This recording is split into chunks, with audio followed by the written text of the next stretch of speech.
बंदी छोड़ सतगुरु रामपाल जी परमेश्वर जी की जय हो।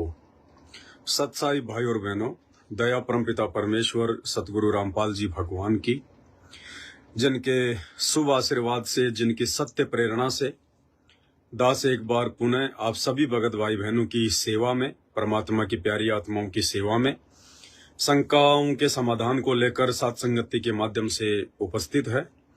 सभी भाई बहन लाइव जुड़ जाएं। लाइव जुड़ते ही एक बार वीडियो को ज्यादा से ज्यादा शेयर कर दें सभी जगह, ताकि सभी भगत भाई बहनों तक सूचना पहुंचे। सभी भाई बहन लाइव से जुड़ चुके हैं। उसके बाद मालिक के ज्ञान आधार से कुछ 10-15 शंकाएं हैं भगत भाई बहनों की, जिनको लेकर हम चर्चा करेंगे। तो सभी भाई बहन एक बार शेयर कर दे। दास भी कुछ व्हाट्सएप के ग्रुपों में डाल देता है।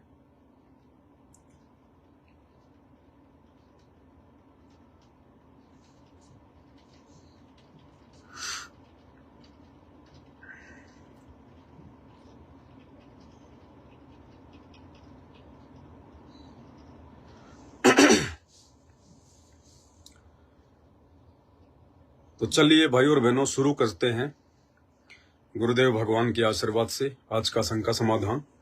सबसे पहले परमपिता परमेश्वर सतगुरु रामपाल जी भगवान की वंदना करेंगे, उनकी स्तुति करेंगे।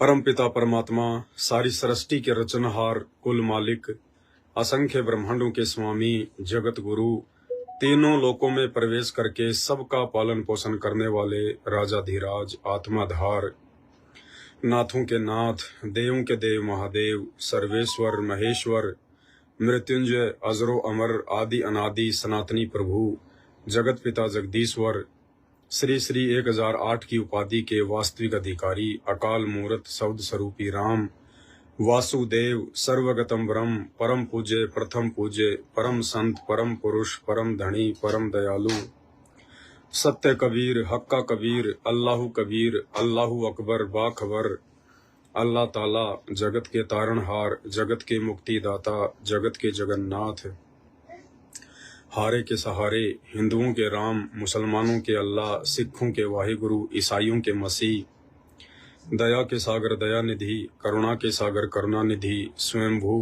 परिभू, संकट मोचन, कष्ट हरण, मंगल करण, दुख भंजन, अविगत कबीर, निर्विकार निर्विषम परमात्मा, अलय अलेख सतगुरु, आदि अनादि सतगुरु, असली मर्यादा पुरुषोत्तम, असली राम, असली कृष्ण, असली घनश्याम, असली मुरारी, राजाओं के राजा, महाराजाओं के महाराजा, शहंशाहों के शहंशाह, सम्राटों के सम्राट, भगवानों के भगवान, अल्लाहों के अल्लाह, प्रभुओं के प्रभु, मसीहाओं के मसीह, सच्चे वाहिगुरु, बाबाओं के बाबा, पीरों के पीर, सेठों के सेठ, जगत सेठ, सावलसा सेठ, सर्वगुण संपन्न, अनंत कोटि कलाओं के स्वामी, अनंत कोटि ब्रह्मांडों के नायक, योगियों में महायोगी, ध्यानियों में महाध्यानी, सिद्धों में परम सिद्ध, ज्ञानियों में तत्व ज्ञानी, महाज्ञानी, ब्रह्म ज्ञानी, परम ज्ञानी, सर्वश्रेष्ठ ज्ञानी,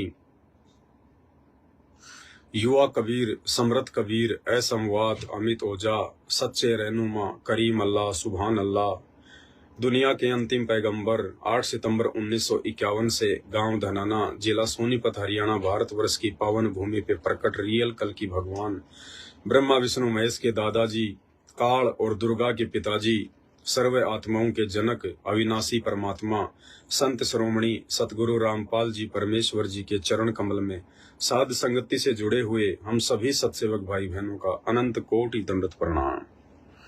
परमपिता परमेश्वर जी से हमारी अरदास है, हमारी विनती है कि हे परमेश्वर, आपने समस्त ब्रह्मांड की आत्माओं में से, समस्त पृथ्वी लोक की अरबों आत्माओं में से हमें अपनी शरण में लेकर, और शरण में लेने के बावजूद भी परमेश्वर आपने जो दया, जो रजा, जो मेहर, जो कृपा अपनी उन आत्माओं पे बख्शी हुई है, जो आत्माएं साध संगति से जुड़ी हुई हैं, जिन आत्माओं को सत्सेवक भाई बहनों के नाम से जाना जाता है, आपने अपने ही भक्तों में भी विशेष तौर से साध संगत से जुड़े हुए भाई बहनों पर विशेष और अपार मेहर बख्शी है, दया बख्शी है। परमेश्वर, आपने हम तुच्छ बुद्धि जीवों की बुद्धि खोली है, ज्ञान योग खोला है। आपने हमें वो शक्ति प्रदान की है, वो बुद्धि प्रदान की है कि हम आपके सत्संगों को समझ सकें, हम आपके मिशन को समझ सकें, हम आपके उद्देश्य को समझ सकें और हम अपने मानव जीवन के मकसद को समझकर, ज्ञान को आधार बनाकर, मर्यादाओं में रहकर, गुरु को भगवान मानकर और अपनी संपूर्ण लगन, आस्था, निष्ठा, समर्पण आप जी के चरण कमल में लगाकर इस काल लोक से मुक्ति प्राप्त कर जाएं। परमेश्वर, आप अपनी ये मेहर, आप अपनी ये दया सदा अपने सत्सेवक बच्चों के ऊपर इसी प्रकार से बनाए रखना परमात्मा। हे परमेश्वर, हम जीव हैं, दो कोटि के प्राणी हैं और आपका विधान है परमात्मा, आपकी वाणियां हैं, आपका एक नियम है कि जैसे ही जीव को थोड़ा सा सुख होता है उसी समय ये परमात्मा से दूरी बना लेता है। ये स्वाभाविक है, ऑटोमेटिक है। इसलिए परमात्मा, आपकी वाणी है कि सुख के माथे पत्थर पड़ो जो नाम हृदय से जाए, बलिहारी उस दुख के ऊपर जो पल पल नाम रटाए। हे परमात्मा, हम सत्सेवकों को आप जी का ज्ञान सुनने के बाद में, आपके ज्ञान को हृदय में समाने के पश्चात, हमें इस नकली दुनिया के किसी भी सुख की, किसी भी भौतिक वस्तु की, किसी भी सांसारिक ऐसी वस्तु की कोई आवश्यकता नहीं है जो भौतिक वस्तु हमें भक्ति से दूर करे, जिस भौतिक वस्तु के कारण हमारे हृदय में, हमारे आत्मा में, हमारे दिल में, हमारे मन में आपके प्रति विश्वास कम हो, श्रद्धा कम हो। परमेश्वर, ऐसी वस्तुओं को सदा हमसे दूर रखना परमात्मा और सदैव अपने चरणों में बनाए रखना परमात्मा। हमें अपना मकसद समझ में आ चुका है। हमें आप जी के सतलोक से चलकर धरती पर प्रकट होने का जो मकसद है वो समझ में आ चुका है। इसलिए परमात्मा, हमने केवल मोक्ष चाहिए और मोक्ष की प्राप्ति के लिए परमेश्वर, हम जीवों की आप एक भी ना सुनना। पता नहीं हमारे मन में तो कितनी खरपतवार चलती रहेंगी और कितने प्रकार की सांसारिक और भौतिक वस्तुओं की डिमांड चलती रहेगी, क्योंकि हम जीव हैं परमेश्वर। जिस प्रकार आपने बताया कि माता पिता के साथ बच्चा कहीं मेले में जा रहा है और मेले में उन आकर्षित वस्तुओं को देखकर बच्चा माता पिता की उंगली छुड़ाकर दौड़ लेता है और वो मेले में जो है वो गुम हो जाता है। तो परमेश्वर, हम तो नादान हैं, हम तो उसी बच्चे की तरह हैं आपके सामने। इसलिए परमात्मा, आप हमारी उंगली को, आप हमारे हाथ को परमेश्वर अपने आशीर्वाद रूपी डोरी से सदैव कस कर पकड़ के रखना। हमारी एक ना सुनना परमात्मा। ये मन पता नहीं क्या चाहेगा, ये मन पता नहीं क्या चाहता है, लेकिन परमात्मा आप कहते हैं कि मन के मते न चालियो, मन के मते हजार, ले डूबेगा दरिया में फिर जावे हाथ से छूट। तो परमात्मा, आप इस मन की ना सुनना परमात्मा, हमारी बिल्कुल ना सुनना। हम जिस हालात में रहकर, जिन परिस्थितियों में रहकर सतलोक की प्राप्ति कर सकते हैं, हमें परमात्मा उन्हीं परिस्थितियों में रखना, हमें उन्हीं हालातों में रखना। इस आत्मा की तरफ से कोई शिकायत नहीं होगी, कोई शिकवा नहीं होगा। अगर शिकायतें होंगी तो इस मन की तरफ से होंगी, और ये मन की तरफ से जो शिकायतें होती हैं परमात्मा, वो बकवाद होती हैं।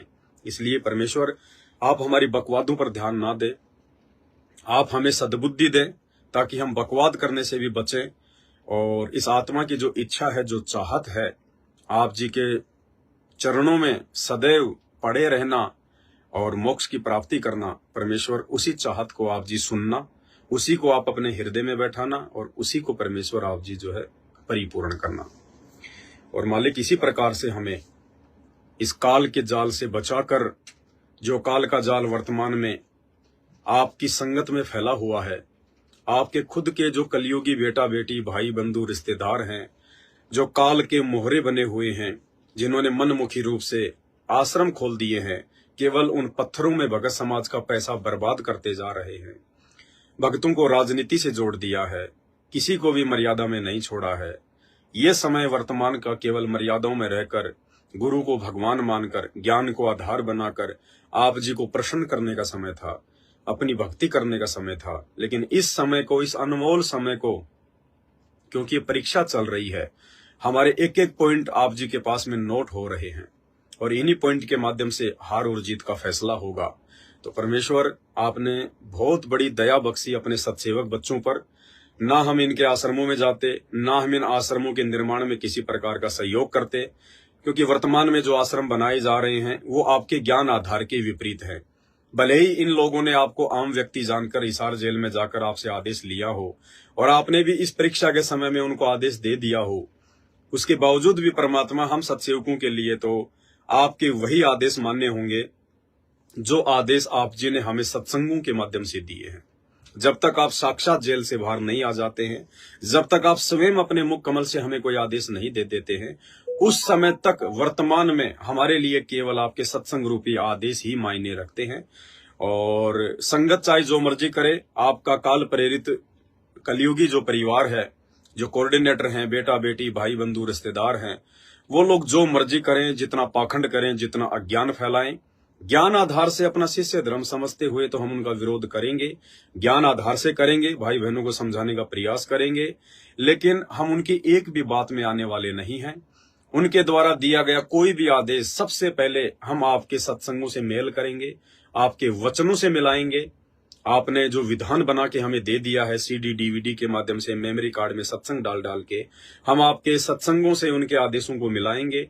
अगर आपके सन 2014 से पहले किए गए सत्संगों से उनका कोई भी आदेश, कोई भी पीला पर्चा, कोई भी ऑडियो वीडियो यदि मैच नहीं करती है, तो भले ही वो आदेश आपने अपने मुख कमल से उन लोगों को दिए हों जिन लोगों ने आपको मानुष समझकर आपसे बहुत सारी बातें छुपाकर आपसे आदेश लिए हैं अपने धार्मिक धंधे के लिए, काल प्रेरणा से अपने स्वार्थ के लिए, वो आदेश भी हमें वर्तमान में मान्य नहीं होंगे।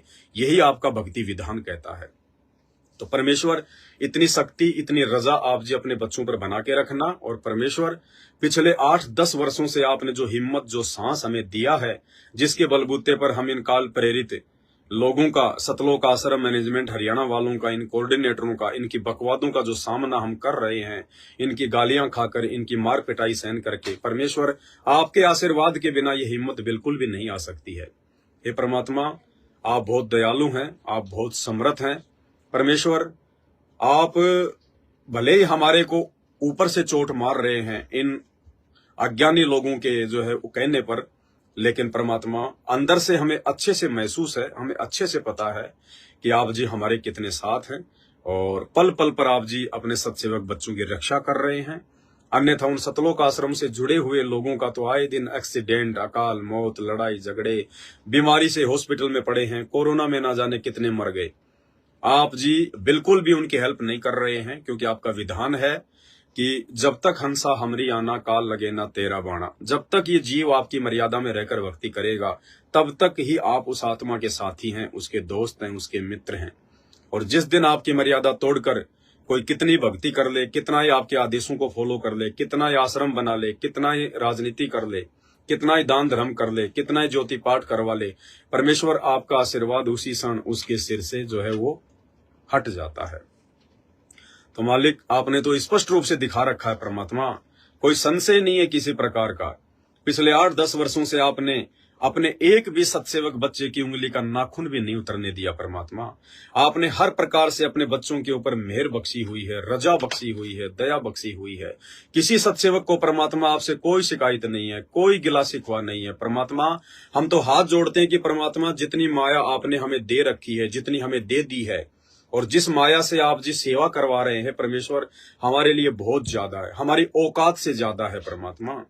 ये बंदी छोड़, आप छप्पर फाड़ दया करते हैं परमेश्वर, आप वास्तव में दयालु हैं परमेश्वर। हमें विश्वास हो चुका है कि इस गंदे लोक में भी यदि आप अपने बच्चों को इतनी मेहर बख्श रहे हैं, इतनी दया कर रहे हैं, जिनके भाग्य में नहीं था उनको छप्पर फाड़ के दे रहे हैं, नए सिरे से आप जी ने जो है उनका भाग्य जो है वो लिख दिया है। ये परमात्मा, इतने सुख हम यहाँ पे एक राजा बनकर भी प्राप्त नहीं कर सकते थे, जो सुख आपने अपनी शरण में लेकर अपने सत्सेवक बच्चों को दे दिए हैं परमेश्वर। सबसे बड़ा सुख आपने हमें बिल्कुल चिंता मुक्त कर दिया है। हमें ना कोई मरने की चिंता है, भले आज ही मौत आ जाए, इसी क्षण मौत आ जाए। हम सत्सेवकों को कोई चिंता नहीं है, जिस मरने से जग डरे मेरे मन आनंद, कद मरूं कद पाऊं वो पूर्ण परमानंद। आपने बहुत बड़ी रजा बख्शी परमात्मा। आपने हमें रोजी रोटी की समस्याओं से चिंता मुक्त कर दिया है। आपने हमें जन्म मरण की चिंताओं से मुक्त कर दिया है। आपने हमें सांसारिक जो ये पचेड़े हैं, लेना देना, ये करना वो करना, दुनिया भर की निंदा चुगली, राग द्वेष, छल कपट, ईर्ष्या, मिलावट, चोरी जारी, व्यभिचार, रिश्वतखोरी, काला बाजारी, ये परमेश्वर आपने हर प्रकार से हमारे को साफ सुथरा करके अपने ज्ञान से, अपने आशीर्वाद से आपने हम सत्सेवक भाई बहनों को देवताओं से भी उत्तम चरित्र वाला बना दिया है। परमात्मा हमारे चरित्र से ऊपर तो ब्रह्मा विष्णु महेश का चरित्र भी नहीं है। परमात्मा वो भी गलतियां करते हैं, वो कर सकते हैं, लेकिन आपके सत्सेवक बच्चे अपना शीश कटवा लेंगे, लेकिन आपके वचन के विरुद्ध होकर जरा सी गलती भी नहीं करेंगे। परमेश्वर बंदी छोड़, आप बहुत दयालु हैं, बहुत मेहरबान हैं।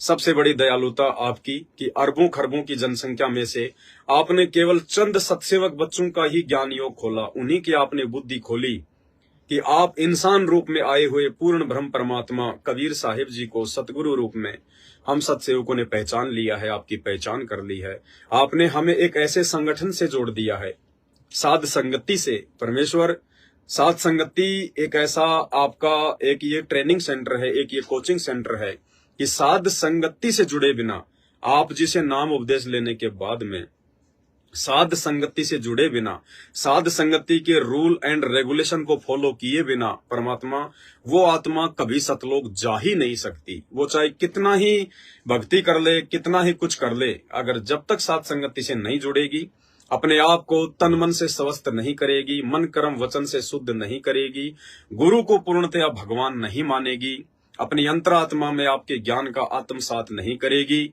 अपने हृदय को पाक और पवित्र नहीं करेगी, वो आत्मा सतलोक का दरवाजा भी नहीं देख सकती।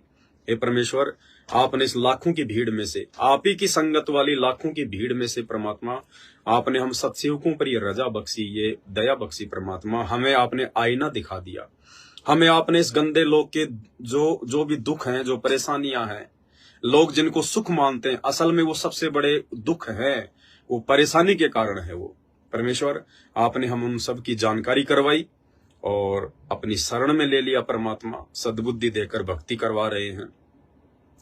ये परमात्मा मालिक आपकी वाणी है कि पतिव्रता चूके नहीं, चाहे धर अंबर धसकंत, संत न छोड़े संतता, चाहे कोटिक मिलो असंत। परमात्मा ये धरती, ये सूरज, ये चांद, ये सितारे, ये ब्रह्मांड इधर से उधर हो सकते हैं, लेकिन हम आपके सत्सेवक बच्चे परमात्मा आपको हृदय से, आपको आत्मा से पूर्ण विश्वास दिलाते हैं।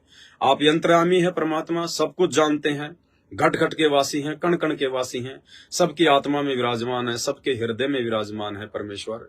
लेकिन फिर भी हम आपके सत्सेवक बच्चे आपको ये विश्वास दिलाते हैं परमेश्वर कि भले ही आपसे ज्ञान लेने के बाद में, आपका आशीर्वाद प्राप्त करने के बाद में, आपकी पहचान होने के बाद परमेश्वर, चाहे घर छूटो, चाहे जग रूठो, चाहे रूठो ये संसारा हो परमेश्वर, चाहे हमारी गर्दन क्यों न कट जाए, लेकिन हम आपके चरण कमल से दूर नहीं होंगे। हम आपके प्रत्येक वचन को फॉलो करेंगे परमात्मा, प्रत्येक नियम पे चलेंगे परमेश्वर। हम मन कर्म वचन से आपको किसी भी प्रकार का कोई भी दुख नहीं देंगे। इसलिए परमेश्वर आप अपने बच्चों पर इसी प्रकार अपने आशीर्वाद रूपी मेहर बरसा के रखना, क्योंकि परमात्मा हमारे ये वादे, ये इरादे, ये करार, ये एग्रीमेंट, ये केवल आपकी भक्ति के आधार से आपने हमारे अंदर जो चीज डाल दी है, जो चीज ब्रह्मा विष्णु महेश के हृदय में भी नहीं डाली, आपने सृष्टि में किसी के हृदय में नहीं डाली, जो वस्तु आपने अपने सत्सेवक बच्चों के हृदय में डाल दी है, उस आधार से परमात्मा आप ही के आशीर्वाद से, आप ही के ऊपर विश्वास करके, आप ही के पीठ पीछे, आप ही को अपने सामने खड़ा हुआ जानकर परमेश्वर हम इस प्रकार की बातें जो है वो कह रहे हैं, वो कर रहे हैं। अन्यथा परमात्मा हम दो कोटि के जीवों की कोई औकात नहीं है। जिस प्रकार परमेश्वर आपने बताया कि एक बार नारद जी को अहंकार हो गया, घमंड हो गया, क्योंकि नारद जी 12 वर्ष तक जंगल में जाके तपस्या करके आए, और नारद जी सबसे पहले अपने पिता ब्रह्मा जी के पास गए और कहा कि पिताजी, मैंने कामदेव पर विजय प्राप्त कर ली है, मैंने काम वासना पर विजय प्राप्त कर ली है, अब मुझे किसी भी प्रकार का भोग विलास का जो चक्कर है मुझे दुखी नहीं कर सकता, परेशान नहीं कर सकता। ब्रह्मा जी ने कहा कि बेटा बहुत अच्छी बात है, लेकिन ये बातें सबको कहने की नहीं होती हैं, सबके सामने जिक्र ना किया करो बेटा। लेकिन नारद जी तो जीव थे, वो गए अपने चाचा जी श्री विष्णु जी के पास में, और विष्णु जी के पास जाकर भी उन्होंने यही बात कही कि भाई चाचा जी, मैंने तो 12 वर्ष तक यज्ञ जो है वो तप किया है, मैंने कामदेव पर विजय प्राप्त कर ली है, मैंने अपनी इंद्रियों को अपने वश में कर लिया है। अब उधर से जो काल था, शैतान जो दिखाई नहीं देता लेकिन सबकी बुद्धि में बैठा हुआ है। शैतान ने सोचा अगर सभी ने अपनी इंद्रियों पर इसी प्रकार से काबू कर लिया, सभी अगर रजोगुण से दूर होने लग गए, सभी अगर भोग विलास से दूर हो गए, तो मेरा भोजन कैसे तैयार होगा, संतान उत्पत्ति कैसे होगी, मैं खाऊंगा किसको। काल ने विष्णु जी के अंदर जो है वो प्रेरणा कर दी कि इसका भ्रम तोड़। तो विष्णु जी के रूप में उस काल ने नारद जी का भ्रम तोड़ दिया। और आप सब जानते हैं फिर आगे क्या हुआ। फिर नारद जी को एक जो है राजकुमारी बनना पड़ा, उससे बेहतर उसकी संतान हुई, उसको अपनी गलती का एहसास हुआ। तो परमेश्वर आपने हम पे वही दया बख्शी है। नारद ने तो 12 साल की जो है तपस्या के बाद में उस चीज को उसने प्राप्त किया, उसके बाद भी अपने ऊपर वो काबू नहीं रख पाया, कंट्रोल नहीं रख पाया, शादी के लिए वो तैयार हो गया। और शंकर जी ने भी 88,000 वर्ष तक तपस्या की, कामदेव पर विजय प्राप्त की, लेकिन मोहिनी के रूप को देखकर वो भी डगमग हो गया, विचलित हो गया। परमेश्वर आपने बिना किसी तप के, बिना किसी यज्ञ के, बिना किसी घोर साधना के, अपने आशीर्वाद से अपने हजारों सत्सेवक बच्चों को रजोगुण से दूर कर दिया है। परमात्मा ये बंदी छोड़, आपने हमें कोई 60, 70, 80 साल की उम्र में दूर नहीं किया, क्योंकि 60, 70, 80 साल की उम्र में तो मजबूरी हो जाती है इंसान की रजोगुण से दूर होना। परमेश्वर आपने तो 30-30 साल की उम्र में, 25-25 साल की उम्र में, 35-35 साल की उम्र में अपने सत्सेवक बच्चों को ज्ञान आधार से रजोगुण से दूर कर दिया है। पति और पत्नी के बीच में भाई बहनों के संबंध स्थापित करवा दिए हैं। और परमेश्वर हम इस प्रकार की बातें जो करते हैं लाइव आकर, कुछ लोग कहते हैं कि भक्ति का दिखावा नहीं करना चाहिए। बिल्कुल आपकी सही बात है, भक्ति का कभी दिखावा नहीं होना चाहिए, लेकिन हम लोग भक्ति का दिखावा नहीं करते। ये बातें बोल के हम अपने अंदर कोई अहंकार रूप में ये बातें नहीं बोलते कि हमने कामदेव पर विजय प्राप्त कर ली है, हमने भाई बहन के रिश्ते कायम कर लिए हैं। नहीं, अहंकारी तो कोई मूर्ख होता है। अहंकार रूप में, मान बढ़ाई के रूप में, घमंड के रूप में इस प्रकार की बातें कोई बिल्कुल अज्ञानी आदमी कर सकता है, कोई अहंकारी आदमी कर सकता है, घमंडी कर सकता है। संत रामपाल जी के सच्चे भक्त नहीं करते। परमेश्वर हमारा केवल एक ही मकसद है, दुनिया जो मर्जी सोचे, दुनिया की अपनी सोच है, क्योंकि हम दुनिया के सोच के आधार से नहीं चलते, हम अपने गुरुदेव की सोच के आधार से चलते हैं, हम अपने गुरुदेव के वचनों के हिसाब से चलते हैं। और आप अंतर्यामी है परमात्मा, आप अंदर से जानते हैं कि इस प्रकार की बातें भाई बहनों के सामने रखने का हमारा मकसद क्या है। हमारा मकसद केवल हमारे जो अन्य भगत भाई बहन हैं, जो अभी साथ संगति से नहीं जुड़े हुए हैं, जो सतलोक आश्रम मैनेजमेंट से जुड़े हुए हैं, हमारा जो मकसद है उन भाई बहनों तक ये बातें पहुंचाने का, उनके अंदर भी इस प्रकार की प्रेरणा करना, उनको भी ये जानकारी मिले, उनको पहुंचे कि परमेश्वर के विधान अनुसार जब तक हम रजोगुण से दूर नहीं होंगे तब तक हम सतगुरु रामपाल जी भगवान का पूर्ण आशीर्वाद प्राप्त नहीं कर सकते। जब तक हम रजोगुण से दूर नहीं होंगे तब तक तो हम एक भगत भी नहीं बन सकते, चाहे हम कितनी भक्ति कर लें, चाहे 20 साल से आपने नाम ले रखा है। लेकिन जब तक आप भोग विलास से दूर नहीं होंगे तब तक तो आप एक भगत की श्रेणी में भी नहीं है। भले आपको सतनाम मिल गया, आपको सारनाम मिल गया, आपको सार शब्द भी मिल गया। सतलोक आश्रम मैनेजमेंट के यहाँ तो सारनाम और सार शब्द लेने के बाद भी, कौन सा सारनाम और सार शब्द, नकली सारनाम और नकली सार शब्द। सन 2014 में संत रामपाल जी के जेल जाने के बाद अपने धार्मिक धंधे के लिए काल प्रेरणा से उनके परिवार वाले इन आश्रमों में भक्तों को सारनाम और सार शब्द देते हैं। परमेश्वर ने केवल एक खिलौना डाल रखा है डीवीडी में सारनाम और सार शब्द के नाम पे केवल एक खिलौना डाल रखा है, क्योंकि परीक्षा लेनी थी परमात्मा ने। अरे अगर भगत ही भगत को सारनाम देगा, सार शब्द देगा, तो भगवान क्या धरती पर भेड़ बकरी चराने के लिए आया? फिर भगवान से हम क्या लेंगे? अगर एक पड़ोसी किसी औरत को अगर बच्चा दे रहा है तो उसका पति क्या देगा उसको? वो फिर उसकी पत्नी क्यों बनी हुई है? उसका दिया हुआ वो क्यों खा रही है? उसके नाम से अपने नाम को क्यों जोड़ रखा है? अगर कोई स्त्री अगर अपने पति से अपने पेट में अगर बच्चा ना डलवा कर अगर किसी अन्य से डलवाती है तो वो स्त्री पतिव्रता स्त्री नहीं है। इसी प्रकार ये जो सारनाम और सार शब्द है ये तो एक बच्चा है, और ये बच्चा केवल संत रामपाल जी अपने शब्द से डालते हैं, अपने मुखारविंद से डालते हैं, अपने मुख कमल से देते हैं। आज 28 साल हो गई है संत रामपाल जी को भक्ति मार्ग में ज्ञान देते हुए। 28 वर्षों में मैं चैलेंज करता हूं, मैं पवन दास संत रामपाल जी का शिष्य, सात संगति से जुड़ा हुआ एक 2 कोटि का प्राणी, कोई भी ऐसा एक व्यक्ति संगत का मेरे सामने लाके खड़ा कर दो, या उस ऐसे एक व्यक्ति का नाम बता दो जिसको संत रामपाल जी ने डीवीडी से सारनाम या सार शब्द दिया हो। आज तक संत रामपाल जी ने जिस भी व्यक्ति को सारनाम या सार शब्द दिया है, केवल अपने मुख कमल से दिया है, और उसको अकेले में दिया है, दूसरे को भी नहीं सुनाया, उसके कान में दिया है। अगर पति और पत्नी दोनों को यदि उन्होंने आश्रम में सारनाम दिया है, तो पति और पत्नी दोनों को संत रामपाल जी ने अलग अलग वो मंत्र दिए हैं, और उनको कह दिया कि आपस में भी तुमने इस सार नाम का जिक्र नहीं करना है कि गुरुजी ने मुझे क्या मंत्र दिए, गुरुजी ने तुझे क्या मंत्र दिए। अगर तुमने अपनी पत्नी को या अपने पति को भी ये सार नाम अगर तुमने बता दिया, तो भी तुम उसी समय मर्यादाओं से दूर हो जाओगे। इतनी गुप्त वस्तु। और हिसार जेल से आज कैसे वो परमात्मा ये आदेश दे सकते हैं कि बच्चों सार नाम को आलू टमाटर की तरह समाज में बांट दो? नहीं भाई और बहनों, ये परीक्षा चल रही है, ये परीक्षा चल रही है। ये सारनाम और ये सार शब्द बहुत ही गुप्त वस्तु हैं, और ये गुप्त वस्तु केवल उसी को दी जाती है जो पूर्णतया इसके योग्य हो जाता है, इसके लिए वो अधिकारी हो जाता है। आज संत रामपाल जी का जो सारनाम और सार शब्द है नकली वाला, जो सतलोक आश्रम मैनेजमेंट हरियाणा के द्वारा भगत समाज को आलू टमाटर की तरह बांटा जा रहा है, क्यों? अपने धार्मिक धंधे के लिए, अपने स्वार्थ के लिए। और इनका स्वार्थ क्या है? जब भी किसी को सारनाम ये लोग देते हैं तो ये लोग 21,000 रुपए लेते हैं, एक पाठ प्रकाश का उससे संकल्प करवाते हैं कि भैया पाठ प्रकाश का संकल्प कर ले, 21,000 रुपए आपको देने हैं, तब आपको ये सारनाम मिलेगा। 21,000 रुपए चाहे आप एक बार में दे दो या चाहे जो है वो किस्तों में दे दो। और सार शब्द यदि आपको लेना है, क्योंकि अब ये लोग सार शब्द भी देने लग गए। एक बार तो इन्होंने 2 साल पहले दे दिया लोगों को, और अब इन्होंने एक नया पर्चा निकाला है कि 2010 तक जिनको सार नाम मिल चुका है, अब उनको सार शब्द दिया जाएगा। सार शब्द की क्या कंडीशन है? 1 लाख रुपए की। सार शब्द यदि किसी को चाहिए तो 1 लाख रुपए देने पड़ेंगे, चाहे तो संकल्प कर लो, चाहे वो जो है वो किस्तों में दे दो, चाहे एक बार में दे दो।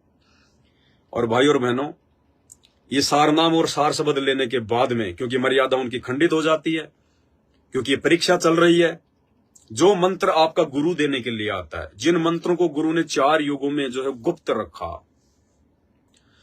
रखा परमात्मा ने, जिन जिन आत्माओं को दिया उनको परमात्मा ने सौगंध दिला दी थी कि आपने इन मंत्रों का कहीं कोई खुलासा नहीं करना है। और ये मंत्र पुण्यात्माओं परमेश्वर उसी आत्मा को देता है, उसी आत्मा को ये सार नाम और सार शब्द दिया जाता है, जो आत्मा इन मंत्रों को लेने के बाद में, जैसे परमात्मा कहते हैं ना कि जो सीप होती है, सीप अगर पानी पीती है तो स्वाति नक्षत्र के समय में आकाश से जो बारिश होती है उसी की बूंद को पीती है। समुद्र में रहती है लेकिन समुद्र का पानी नहीं पीती है। और एक बार जब वो सीप बूंद को अपने मुंह में समा लेती है, उसके बाद वो अपने मुंह को जो है वो बंद कर लेती है और उसी समुद्र में जो है डुबकी लगाने लग जाती है, और उसी बूंद से मोती बनता है, उसी बूंद से। भाई और बहनों, इसी प्रकार संत रामपाल जी ये सार नाम और ये सार शब्द उसी आत्मा को देंगे जो आत्मा एक बार अपने गुरुदेव भगवान के मुख कमल से इन सत मंत्रों को लेने के बाद में सीप की तरह अपने मुंह को बंद कर लेती है। वो अपनी गर्दन कटवा लेगी, मरना मंजूर, लेकिन उन मंत्रों को किसी के सामने बताएगी नहीं, बोलेगी नहीं, खोलेगी नहीं। वो फिर संत रामपाल जी से दूर नहीं हो सकती। और आज देखिए आप, इन सतलोक आश्रमों से सार नाम और सार शब्द लेने के बाद में हर दूसरे तीसरे महीने लोग संत रामपाल जी से टूटकर दूसरे पंथों में जा रहे हैं। उन पंथों में जाने के बाद में वो जो है वो खुलासे कर रहे हैं कि ये है संत रामपाल जी का सार नाम, ये है संत रामपाल जी का सार शब्द। और उन नकली पंथों के जो नकली गुरु हैं वो फिर संत रामपाल जी का मजाक बनाते हैं, उन मंत्रों को लाइव आकर सरेआम लोगों को बताते हैं कि ये है संत रामपाल जी का सार नाम, ये है संत रामपाल जी का सार शब्द। तो संत रामपाल जी कोई बालक नहीं है, वो अंतर्यामी भगवान है। सृष्टि में केवल एक ही अंतर्यामी है, संत रामपाल जी। और उन्हें अच्छे से पता था, अरे ये खाली त्रिकालदर्शी नहीं, ये समस्त कालदर्शी हैं। क्या संत रामपाल जी को इस बात का पता नहीं था कि जिन अनमोल मंत्रों को छुपाते छुपाते परमात्मा 4 युगों से कलयुग की पिछली पीढ़ी तक लाए हैं, जिस अनमोल सार नाम के लिए परमात्मा ने धर्मदास को जिंदा समाधि दे दी। नानक जी को जब परमात्मा ने सार नाम दिया तो उनसे सौगंध निकलवाई। नानक जी मरने को मर गए, लेकिन अपने बच्चों को जयचंद और श्रीचंद को उन्होंने कभी भी सार नाम नहीं बताया। तो संत रामपाल जी कोई बालक थे क्या जो एक 15 रुपए की डीवीडी में सार नाम सार सबद डाल के और अपने ही परिवार को, जो काल प्रेरित है, जिसके कारण बरवाला कांड हुआ, जिनकी उल्टी हरकतों के कारण आज संत रामपाल जी जेल में बैठे हुए हैं, उन्हीं गुंडे और मनवस लोगों को, काल प्रेरित लोगों को, अपने बेटा बेटी भाई बंधु रिश्तेदार कोऑर्डिनेटरों को क्या संत रामपाल जी 15 रुपए की डीवीडी में वो सार नाम और सार सबद डाल के आलू टमाटर की तरह बांटने के लिए देकर जाएंगे? ये परीक्षा चल रही थी, परीक्षा, संगत की परीक्षा थी कि संगत मेरे ऊपर कितना विश्वास करती है, संगत को कितना ज्ञान है, क्या संगत मेरा विश्वास करेगी, क्या संगत मेरा जेल से बाहर आने का इंतजार जो है वो करेगी? कौन कौन मेरे बच्चे इन मंत्रों के लिए मेरे जेल से बाहर आने का इंतजार करेंगे, और कौन कौन वो अज्ञानी जो 15-15, 20-20 हजार रुपए के चक्कर में अपने जैसे 2 कोटी के जीवों से, अपने ही भगत भाई बहनों से ये सार नाम भी ले लेंगे, सार शब्द भी ले लेंगे। भाई और बहनों, जिस आत्मा को संत रामपाल जी ने एक बार सार नाम दे दिया, कौन सा? असली सार नाम, असली सार शब्द। और आज तक संत रामपाल जी ने किसी को भी असली सार नाम और सार शब्द नहीं दिया। उन्होंने सतलोक आश्रमों में भी अपने मुख कमल से जिन जिन लोगों को सार नाम दिया है, वो भी सार नाम असली सार नाम नहीं था, क्योंकि आश्रमों से सार नाम लेकर भी बहुत सारे लोग दूसरे पंथों में जाकर खुलासे कर रहे हैं कि ये है वो सार नाम, ये है वो सार नाम। और वर्तमान में जो डीवीडी से दिया जा रहा है और जो संत रामपाल जी ने अपने मुख कमल से दिया था आश्रमों में, वो दोनों सार नाम सेम है। साबित हो जाता है कि संत रामपाल जी ने अभी तक किसी को भी सार नाम नहीं दिया, क्योंकि सार नाम की सबसे पहली जो कंडीशन है, सबसे पहली, वो है भोग विलास से दूर होना, रजोगुण से दूर होना। और परमेश्वर की वाणी है कि भग भोग्या भग उपजय, भग यानी योनि, स्त्री योनि, भग कहते हैं भग भोग्या भग उपजय। जब तक इंसान योनि के सुख में पड़ा रहेगा, झूठे सुख में, भग भोग्या भग उपजय, तब तक वो इंसान बार बार भग से जन्म लेगा। यानी भोग विलास करने वाला इंसान बार बार योनि से ही जन्म लेगा, उसका मोक्ष नहीं हो सकता। भग भोग्या भग उपजय, और भग से बचा न कोई, जो कोई भग से बचे भगत कहावै सोई। यानी जब तक हम लोग संत रामपाल जी से नाम उपदेश लेने के बाद इस रजोगुण वाली जो है, हम इस क्रिया से दूर नहीं हो जाते हैं, तब तक तो हम असल में एक भगत भी नहीं बनते, भगत भी। अब बताइए, जिन लोगों को वर्तमान में इन आश्रमों में सारनाम और सार शब्द दिया जा रहा है, 99% लोग 50-50 साल के हो चुके हैं, कहते हैं हमारे को सार नाम मिल गया, हमारे को सार शब्द मिल गया। और आज भी वो बच्चे पैदा करने की फिराक में हैं कि हमारे बच्चे नहीं हो रहे, हमारे बच्चे पैदा नहीं हो रहे। आज भी वो भक्रिया में लगे हुए हैं, हर प्रकार से कोशिश कर रहे हैं कि एक बेटा या बेटी तो हो ही जाए, और कहते हैं हमने सार नाम ले लिया, हमने सार शब्द ले लिया। खोपड़ी में उनके सफेद बाल आ रहे हैं, बच्चे उनके 30-30 साल के हो रहे हैं, और फिर भी वो जो है पति और पत्नी वाले जो है इस कुकर्म से दूर नहीं है। फिर भी मौका पाते ही कुकर्म जो है वो कर बैठते हैं, फिर भी कहते हैं हमने सार नाम ले लिया, हमने सार शब्द ले लिया। तो भाई और बहनों, वो परमात्मा है, वो कोई बालक नहीं है, कोई बच्चा नहीं है। और संत जब परीक्षा लेता है तो ऐसी परीक्षा होती है। 99% आत्माओं के समझ में नहीं आता कि ये क्या खेल चल रहा है, जबकि परीक्षा बहुत साधारण होती है, बहुत ही नॉर्मल परीक्षा होती है परमात्मा की। बस थोड़ा सा ज्ञान को आधार बनाने की और गुरुदेव भगवान से प्रार्थना करने की जरूरत है। अब जैसे 650 साल पहले परमात्मा ने क्या परीक्षा ली, सैकड़ों साल तक परमात्मा ने ज्ञान दिया, 100 साल, और 100 साल ज्ञान देने के बाद भगवान ने क्या परीक्षा ली?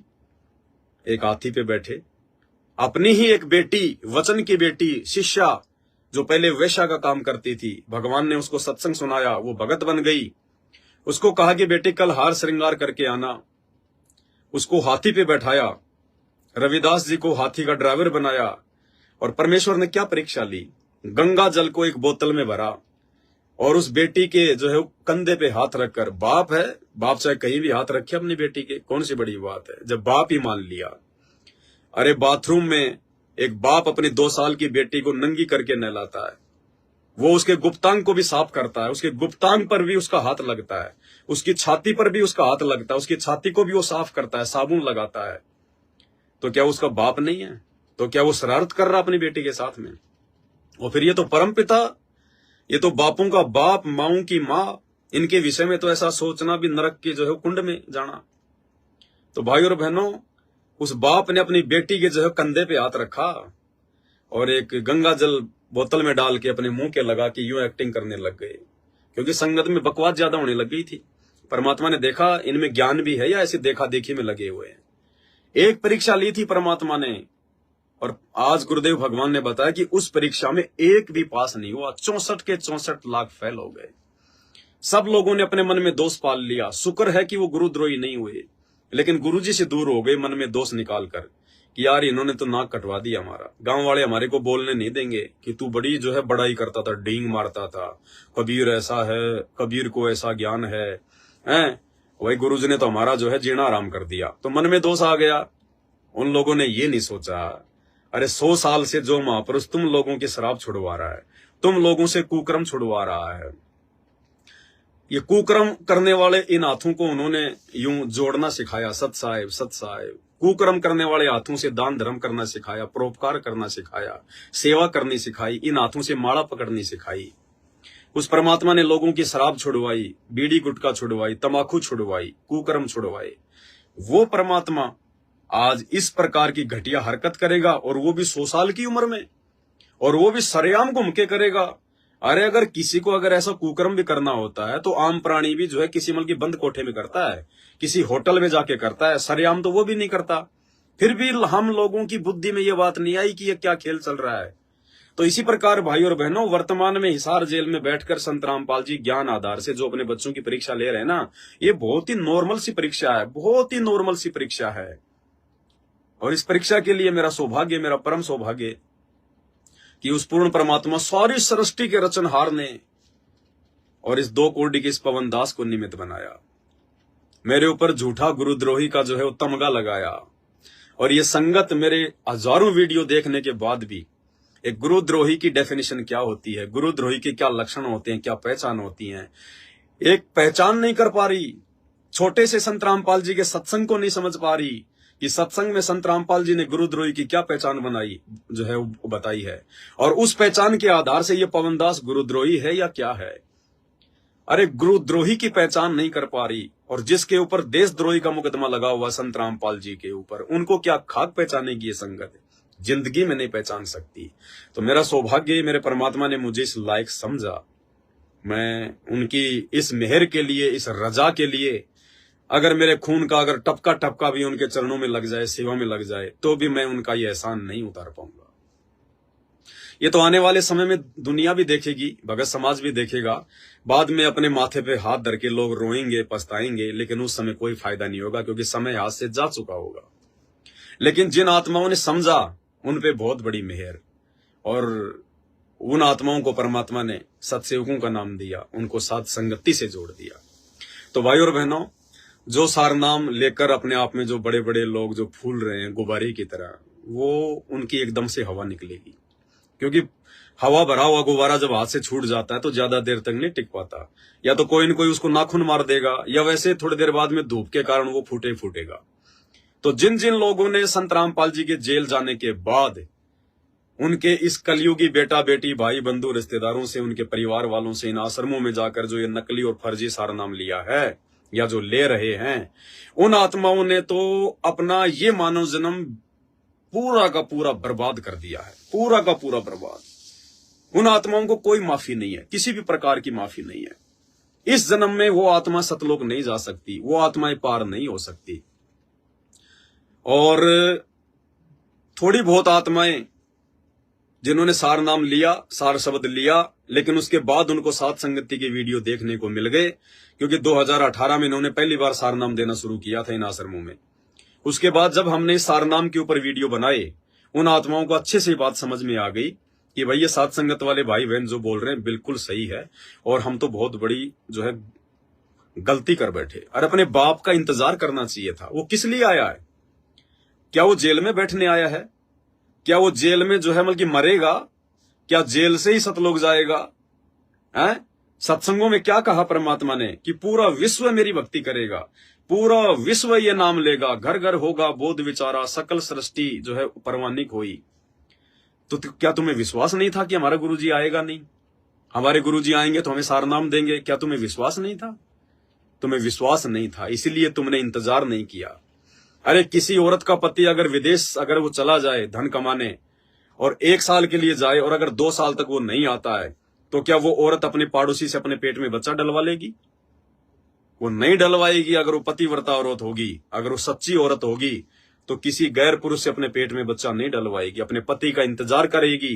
पति नहीं भी आएगा तो बांझ मर जाएगी वो, अगर वो पतिव्रता होगी तो इसी प्रकार संत रामपाल जी जो जेल चले गए अपनी लीला करने के लिए, और पीछे से अपने भक्तों की ज्ञान आधार से परीक्षा लेने के लिए, और पीछे से लोगों ने पड़ोसियों से अपने पेट में बच्चे डलवा लिए, किसी ने सार नाम का, किसी ने सार शब्द का, हैं, और फुला फुला के पेट घूम रहे हैं कि आई एम सार नामी, आई एम सार शब्दी। भाई कुछ नहीं है, तुमने अपना जीवन बर्बाद कर दिया, तुम लोगों ने इस मनुष्य जन्म को बर्बाद कर दिया।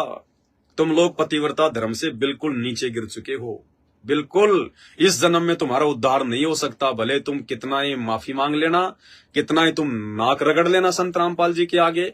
हाँ, जब तुम माफी मांगोगे, और मांगनी पड़ेगी, कल को माफी मांगनी पड़ेगी।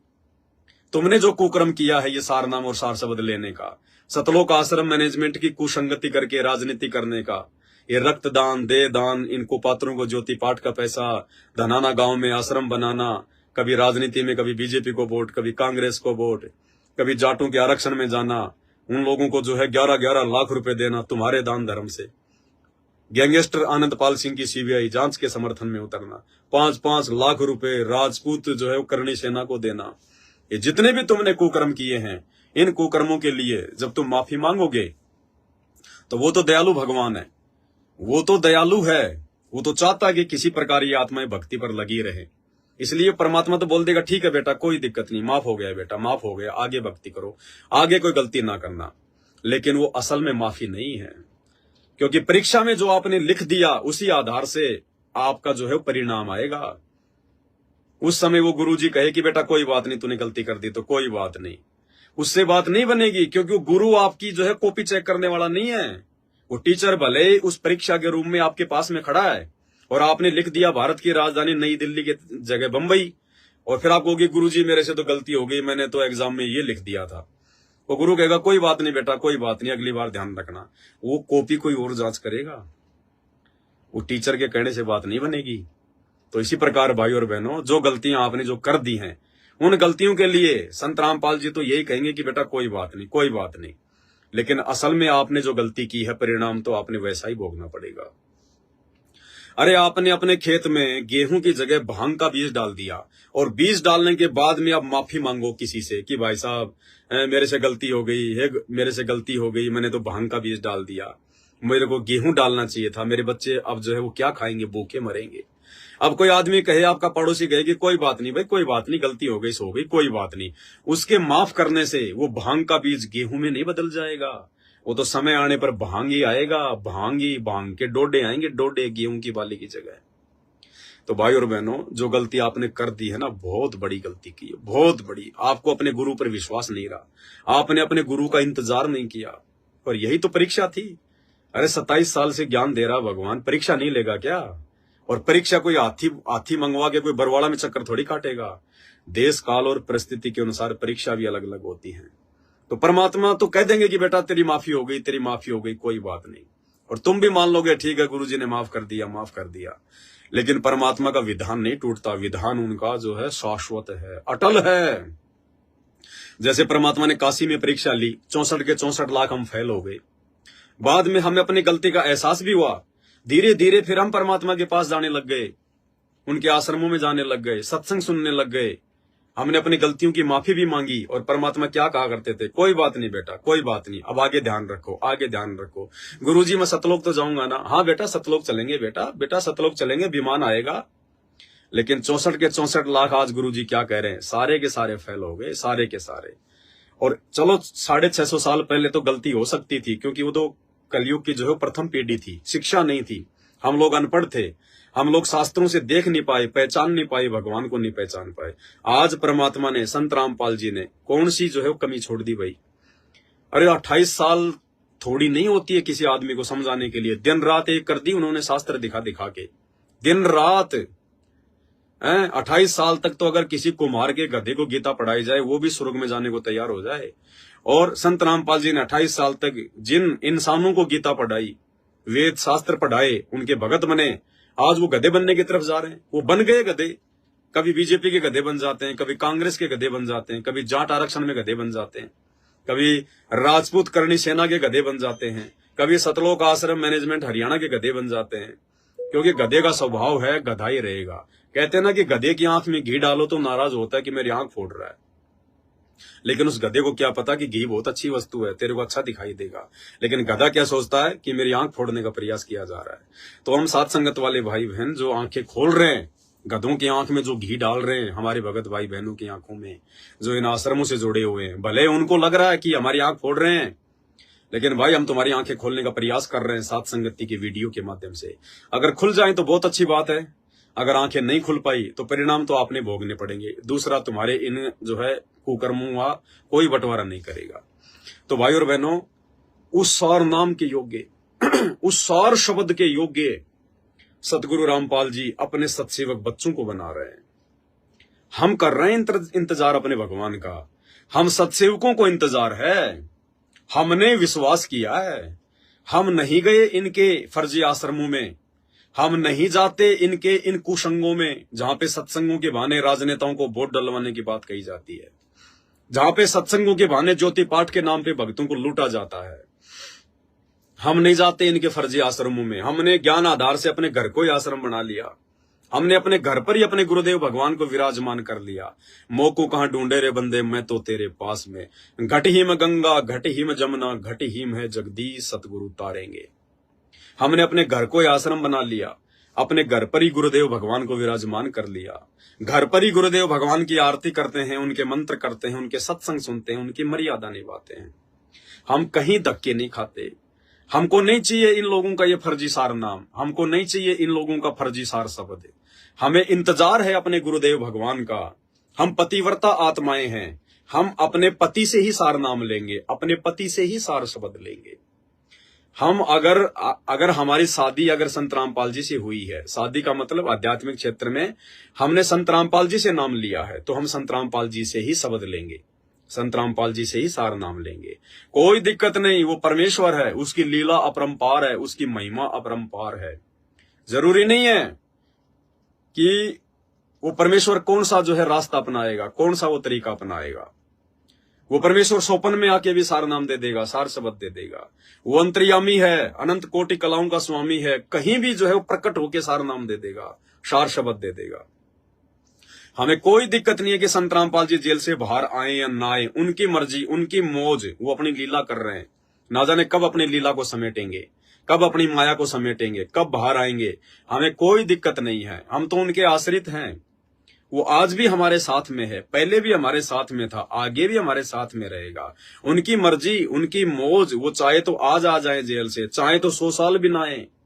हमें इस बात का कोई दुख नहीं है, कोई तकलीफ नहीं है। हमें चिंता केवल एक ही बात की रहती है कि उन्होंने हमें जो मार्ग दिखा दिया, उन्होंने हमें जो रास्ता बता दिया, हम कहीं उस रास्ते से ना भटक जाएं। जो मर्यादा, जो नियम उन्होंने बता दिए, वो नियम और मर्यादाओं में कोई त्रुटि ना हो जाए। बाकी काम परमात्मा का है, वो कब नाम देगा, कब सार नाम देगा, कर सार शब्द देगा। ये जरूरी थोड़ी है कि गुरुजी जेल से बाहर नहीं आएंगे तो भक्तों को जो है वो सार नाम नहीं देंगे या सार शब्द नहीं देंगे, या गुरुजी जेल से बाहर नहीं आए तो भक्तों का मोक्ष नहीं होगा। नहीं, ये हम लोगों की छोटी सोच है, ये अज्ञान की कमी है। ये परमात्मा वर्तमान में कोई हिसार जेल में थोड़ी बैठा हुआ है, एक रूप में सतलोक में बैठा हुआ है, एक रूप में देवताओं के पास बैठ के ज्ञान समझा रहा है, एक रूप में पाताल लोक में ज्ञान समझा रहा है। अनंत रूप बना के अनंत ब्रह्मांडों में इस समय वो अपने भक्तों को जो है सृष्टि रचना सुना रहा है, ज्ञान बता रहा है। 100 दुख संकट अपने भक्तों के जगह जगह वो प्रकट होकर, करोड़ों अरबों जगह एक ही दिन में प्रकट होकर असंख्य ब्रह्मांडों में वो परमात्मा अपनी आत्माओं का उद्धार कर रहा है, उनको ज्ञान दे रहा है, सत्संग दे रहा है, नाम दे रहा है। ये जरूरी नहीं है, ये ना सोचना कि संत रामपाल जी केवल हिसार जेल में बैठे हुए हैं। अगर वो हिसार जेल में बैठ जाएगा तो असंख्य ब्रह्मांडों को कौन चलाएगा। को पार्टी पगड़ा भया जागी जिया जून, सब काहू को देत है चौंत समाना चून। इस संसार में सकल सृष्टि में समस्त जीवों का 84 लाख योनियों के प्राणियों का वो परमेश्वर पेट भर रहा है। अरे वो भगवान जेल में बैठ गया तो ब्रह्मांड कौन चलाएगा। ये तो हमारी छोटी सोच है। ये परमात्मा ऐसी लीला करता है। वर्तमान में ये परमात्मा स्वर्ग में भी बैठा है, महास्वर्ग में भी बैठा है। वहां भी क्या पता परमात्मा इसी प्रकार की कोई लीला कर रहा हो, कोई जेल में बैठने की। और वो प्राणी भी यही सोच रहे हैं कि गुरुजी तो जेल में बैठे हैं, परमात्मा तो जेल में बैठे हैं। और इस धरती पर हम सोच रहे हैं कि गुरुजी तो जेल में बैठे हैं, गुरुजी तो जेल में बैठे हैं। और सतलोक वाली आत्माएं रोज उस परमात्मा के सतलोक में दर्शन कर रही हैं कि ये बैठे परमात्मा संत रामपाल जी, ये बैठे परमेश्वर संत रामपाल जी। भाई और बहनों, ये मालिक है। जिस प्रकार परमात्मा ने बताया कि 650 साल पहले हिंदुस्तान की, जिस समय हिंदुस्तान में बांग्लादेश, नेपाल, भूटान, इराक, ईरान, पूर्वी और पश्चिमी पाकिस्तान का हिस्सा, ये बलूचिस्तान, अफगानिस्तान, काबुल, कंधार, ये सब हिंदुस्तान का हिस्सा था। बाद में टूट टूट के अलग हो गया। और उस समय इतना विस्तार, और 4 करोड़ जनसंख्या थी टोटल, 4 करोड़। और उस समय उनके 64 लाख भगत हुए, यानी पूरी जनसंख्या के 75% भगत।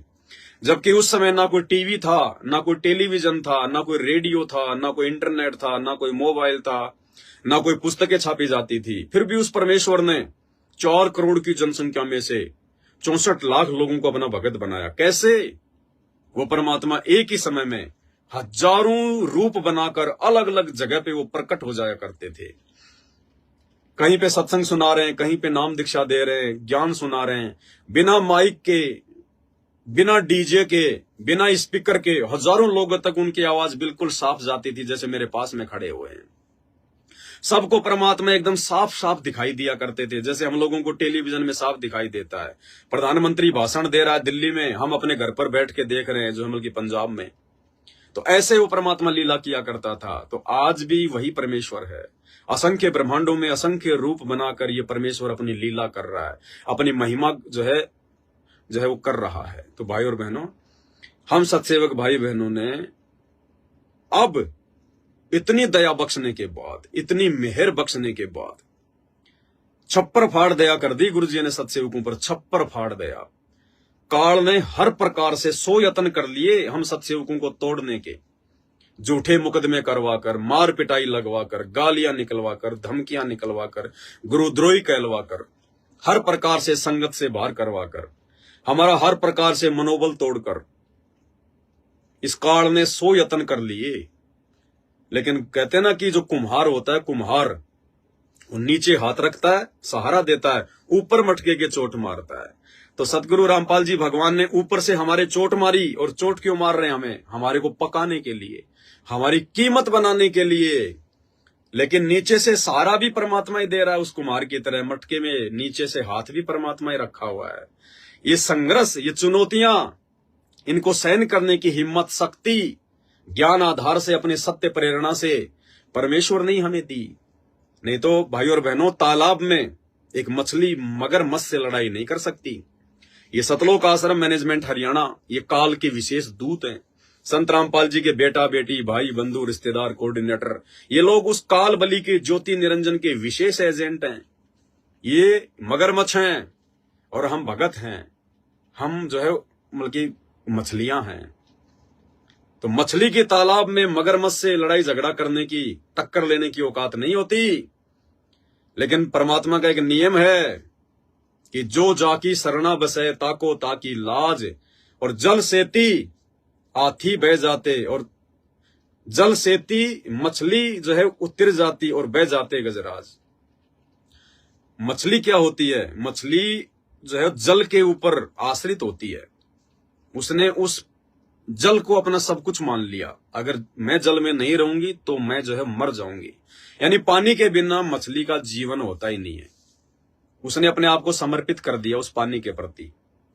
तो उस पानी ने भी क्या किया? उसने भी कोई कमी नहीं छोड़ी। उल्टी धारा में पानी की चाहे कितनी भयंकर चाहे धारा हो, मछली उसमें ऊपर चढ़ जाएगी, ऊपर चढ़ जाएगी मछली ऊपर। और उसी पानी में हाथी बह जाते हैं, मगरमच्छ बह जाते हैं, लेकिन मछली नहीं बहती। मछली उल्टी धारा में भी पानी के ऊपर चढ़ जाएगी, ऊपर। क्यों? क्योंकि जो जाकी शरणा बसे ताको ताकी लाज। क्योंकि मछली ने अपने आप को पानी के प्रति समर्पित कर दिया, तो अब ये पानी की जिम्मेदारी थी कि उसने भी मछली को पानी में स्वतंत्र कर दिया कि चाहे इधर जा, चाहे उधर जा, चाहे ऊपर जा, चाहे नीचे जा, तेरा कुछ नहीं बिगड़ेगा। तो इसी प्रकार सत्सेवक बच्चों ने साध संगति से जुड़ी हुई आत्माओं ने ज्ञान को आधार बनाकर अपना तन मन धन मन कर्म वचन से अपने गुरुदेव के चरणों में समर्पित कर दिया कि परमेश्वर, हमने केवल आपको देखा है, हमने किसी भगवान को नहीं देखा, हमने किसी जो है कबीर को नहीं देखा, हमने केवल आपको देखा है। हमारे कबीर आप हो हे गुरुदेव, हमारे कबीर आप, हमारे मुनिंद्र आप, हमारे सत्सुकृत आप, हमारे करुणामय आप, हमारे गुरुदेव आप, हमारे भगवान आप, हमारे माँ आप, हमारे बाप आप। तमेव माता च पिता तमेव, तमेव बंधु च सखा तमेव। तो परमेश्वर ने जब देख लिया अपने बच्चों के इस प्रकार के भाव, उनका समर्पण, ये लाखों की भीड़ तो 20-20 हजार रुपए दे देकर ये नकली सार नाम लेने के लिए लाइनों में लगी हुई है, सार शब्द लेने के लिए लाइनों में लगे हुए हैं।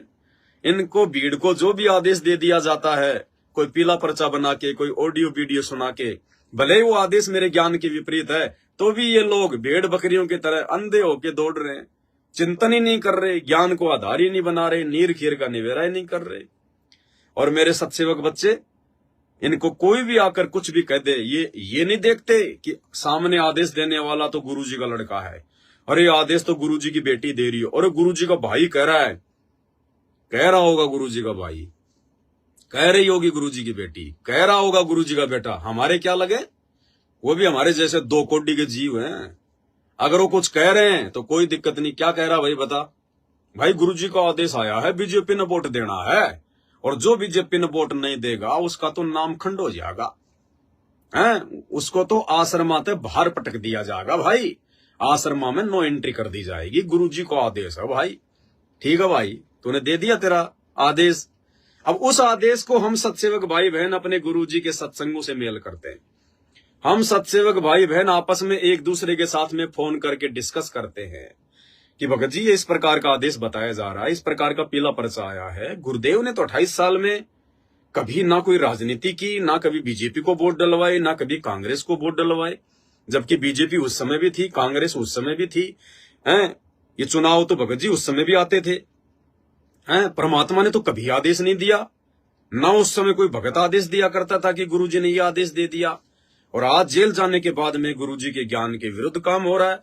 गुरुजी तो कहते हैं कि जो राजनीति करता है उसको तो हम भगत ही नहीं मानते। तो भाई हम विचार करते हैं और अंतर्यामी परमात्मा ने देख लिया कि अब ये मेरे बच्चे काल के जाल में नहीं आने वाले, अब इनको काल नहीं ठगने वाला। अब ये अपने बाप के नक्शे कदम पर चलते हुए, अपने बाप के पद चिन्हों पर चलते हुए, ज्ञान आधार से ये खुराक खा खाकर जवान हो चुके हैं, यंग तगड़े रेसलर हो चुके हैं। तब परमात्मा दया बख्शता है। फिर परमेश्वर ने हमारे ऊपर दया बख्शी, रजोगुण से दूर कर दिया। फिर परमेश्वर ने हमारे ऊपर दया बख्शी, परमात्मा हम सबके घरों में आकर विराजमान हो गए। घर घर में परमात्मा ने बेड लगवा दिया। फिर परमेश्वर ने हम पे दया बख्शी, ना रिश्तेदारी में किसी ब्याह शादी फंक्शन में जाना, ना भात छुचक में जाना, ना किसी की ब्याह शादी जन्मदिन में लड्डू पकोड़े खाने जाने। दया बख्शी परमात्मा ने घर घर में पाठ प्रकाश की वाणियां भिजवा दी। सबको परमात्मा ने सद्बुद्धि दी। सुबह 5 बजे उठकर अपना नित्य नियम, दोपहर को 12 से 2 के बीच में रमेणी, शाम को संध्या काल के समय संध्या आरती। हर प्रकार से परमात्मा जो उनकी भक्ति विधान है उसमें चला रहे हैं। समय पे हम लोग सत्संग भी सुनते हैं, आरती भी करते हैं, मंत्र भी करते हैं। जगत के लोगों के सामने ज्यादा उठना बैठना, ज्यादा बोलचाल, ज्यादा भाईचारा हम नहीं निभाते। साधु सेती मस्करी, चोरा नाल खुशहाल, मल अखाड़ा जीतेंगे युगन युगन के माल। दुनिया सेती दोस्ती, पड़े भजन में भंग, एका एकी राम से या साधु के संग। कबीरा ता जाइए रह संतन की प्रीत, इष्ट मिले और मन मिले, मिले सकल रसरीत। परमेश्वर ने अपनी इन वाणियों पे हमें चलाया और आज छप्पर फाड़ दिया परमात्मा ने, छप्पर फाड़। परमेश्वर ने धो मांझ के हम सत्सेवकों को सार नाम के योग्य बनाया। बना रहे हैं परमात्मा। जो भी कमी होगी अपने हिसार जेल से बाहर आने तक पूरी कमी को धो मांझ कर साफ करवा देंगे साध संगति के माध्यम से। और जैसे ही गुरुदेव भगवान आएंगे, एक सत्संग में क्या कहा था परमात्मा ने कि बच्चों आने वाले समय में 1 साल के अंदर अंदर ये प्रथम नाम, सतनाम और सार नाम भी दे दिया जाएगा। वो क्या संकेत था परमात्मा का कि आने वाले समय में जब मैं लीला करूंगा, हिसार जेल में जाकर बैठूंगा और मेरे मार्ग में जो गंदगी होगी वो सारी की सारी जो गंदगी है साफ हो चुकी होगी। मेरे परिवार वाले, ये कोऑर्डिनेटर, ये मनमुखी लोग, ये सब इनके अज्ञान का, इनके पाखंड का जेल वाली लीला के दौरान सबके सामने काला चिट्ठा आ जाएगा कि मुझे किसने समझा, अपने गुरुदेव को जो है वो किसने समझा, ज्ञान को आधार जो है वो किसने बनाया, कौन मेरी गैर हाजिरी में मेरी भक्ति करेगा, मेरे मार्ग पे चलेगा। भाई वर्तमान में ये समझ लो गुरुजी जेल में बैठे तो ये समझ लो गुरुजी सतलोक गए। अब आप उनके मार्ग पे कैसे चलोगे, कैसे आप उनके नियमों पे चलोगे? बस वही तो देख रहा है वो परमात्मा। वो परमात्मा हिसार की छोटी जेल में बैठ के आप और हम जो इस काल की 21 ब्रह्मांड रूपी जो इस बड़ी जेल में है, वो परमात्मा वह बैठ के यही तो देख रहा है कि मान लो 2014 बरवाला कांड के बाद में तुम्हारा गुरु सतलोक चला गया, अब पीछे से तुम कैसे मेरे मार्ग पे चलते? अगर मैं परमानेंट ही चला जाता तो तुम तो सत्यानाश कर देते मेरे भक्ति मार्ग का। जब आज ही मेरे रहते सहते, मेरे जेल में रहते सहते तुमने मेरे ज्ञान के विरुद्ध सारे कुकर्म कर डाले, बीजेपी, कांग्रेस, आरक्षणबाजी, गुंडों की सीबीआई जांच, रक्तदान, देहदान, ज्योति पाठ के नाम पे पैसा लूटना, सार शब्द सार नाम पे लूट मचाना, आए दिन भगत समाज को भक्ति ना करके उल्टे सीधे कामों में लगाए रखना। आज वहां विशाल सत्संग है, आज वहां विशाल सत्संग है। अरे क्या करेंगे विशाल सत्संग में जाके? विशाल सत्संग में कोई संत रामपाल जी स्वयं आ रहे हैं क्या? अरे उन विशाल सत्संग में क्या होगा है? वही डीवीडी पे, वही टेलीविजन पे 1 घंटे का सत्संग चला दिया जाएगा। अरे तुम विशाल सत्संग में जाओगे, आओगे, 2 घंटे 4 घंटे बर्बाद करोगे, अपना डीजल पेट्रोल फूकोगे हैं? अरे वहां इतनी सारी भीड़ होगी, वहां कोई बच्चा रो रहा है, कोई औरतें बात कर रही हैं, कोई खाना खा रहा है, कोई चाय पी रहा है, हैं? पू पा पी पा हो रही है, तुम वहां पे सत्संग सुनोगे? अरे जो विशाल सत्संग सुनने के लिए तुम जा रहे हो और तुम्हारे को छोटा सा भी सत्संग वहां पे सुनने को नहीं मिलेगा, तुम्हारी समझ में नहीं आएगा। वो सत्संग जो तुम आने जाने में समय बर्बाद करोगे, इतने में तो अपने घर पे बैठकर अपना मकान अंदर से बंद करके चिड़िया की भी आवाज नहीं आएगी, शांति से बैठ के सुनो कि गुरुदेव क्या कह रहे हैं। विशाल सत्संग, आधा घंटे सत्संग चला के और फिर कहेंगे भाई गुरुजी का आदेश आ गया, बीजेपी को वोट डालना है। ये था उनका विशाल सत्संग, ये है उनका विशाल सत्संग। टोटल काल प्रेरित, टोटल काल के दूत गुरुजी के परिवार वाले, बेटा बेटी, भाई बंधु, रिश्तेदार, ये कोऑर्डिनेटर, इनका केवल एक ही मकसद है काल प्रेरणा से कि संत रामपाल जी की सारी संगत को मेरी गोद में बैठा दो, बस मेरा आहार बना दो। भाई ये सत्सेवक चक्कर में नहीं आने वाले। भाई हमारे विशाल सत्संग तो हमारे घर पे हमारे गुरुजी ने दे रखे हैं, मेमोरी कार्ड में, टेलीविजन पे, मोबाइल में, यूट्यूब पे बहुत विशाल सत्संग पड़े हैं उनके। भाई जिसने सुनना होगा वो अपने घर पे सुन लेगा, जिसने बकवाद करनी होगी वो चाहे कहीं जाके कर लो। तो भाई और बहनों, परमात्मा योग्य बना रहे हैं अपने सत्सेवक बच्चों को, हर प्रकार से धो मांझ के साफ सुथरा करके। परमात्मा ने शारीरिक रूप से भी अपने बच्चों को शुद्ध करना है, आत्मिक रूप से भी अपने बच्चों को जो है वो शुद्ध करना है, और ज्ञान से भी परमात्मा ने अपने बच्चों को जो है वो दृढ़ बनाना है। उसके लिए परमात्मा ने ये 7 संगतियों की दया बख्शी। हीरे मोती लाल परमात्मा ने छांट छांट के उस लाखों की भीड़ में से परमेश्वर ने जोड़ दिए इधर। तो अब आने के बाद में इन आत्माओं को, जो आत्माएं जो संकल्प नाम दीक्षा ली हुई है, 7 संगति से जुड़े हुए हैं, आते ही परमात्मा नाम की दया कर देगा। 4 महीने बाद में सतनाम दे देगा, और फिर 6 महीने के अंदर अंदर परमात्मा उनको सार नाम दे देगा, सार शब्द दे देगा। इसलिए परमात्मा ने ये लीला रची है पूरी, ये खेल खेला है परमात्मा ने कि पहले मैं छांट तो लूं कि मेरे हैं कितने एक, अरे कोयल के बच्चे हैं कितने और कौवे के कितने घुसे हुए हैं। ये छटनी करने के लिए वो हिसार जेल में जाके बैठा है कि मैं अब कुछ नहीं बोलूंगा, मैं अब कुछ नहीं कहूंगा। ये परीक्षा का समय है, जो मैंने इनको ज्ञान दिया है उस आधार से इनको परीक्षा देनी पड़ेगी। अरे ये गलती तो एक छोटा सा मास्टर भी नहीं करता।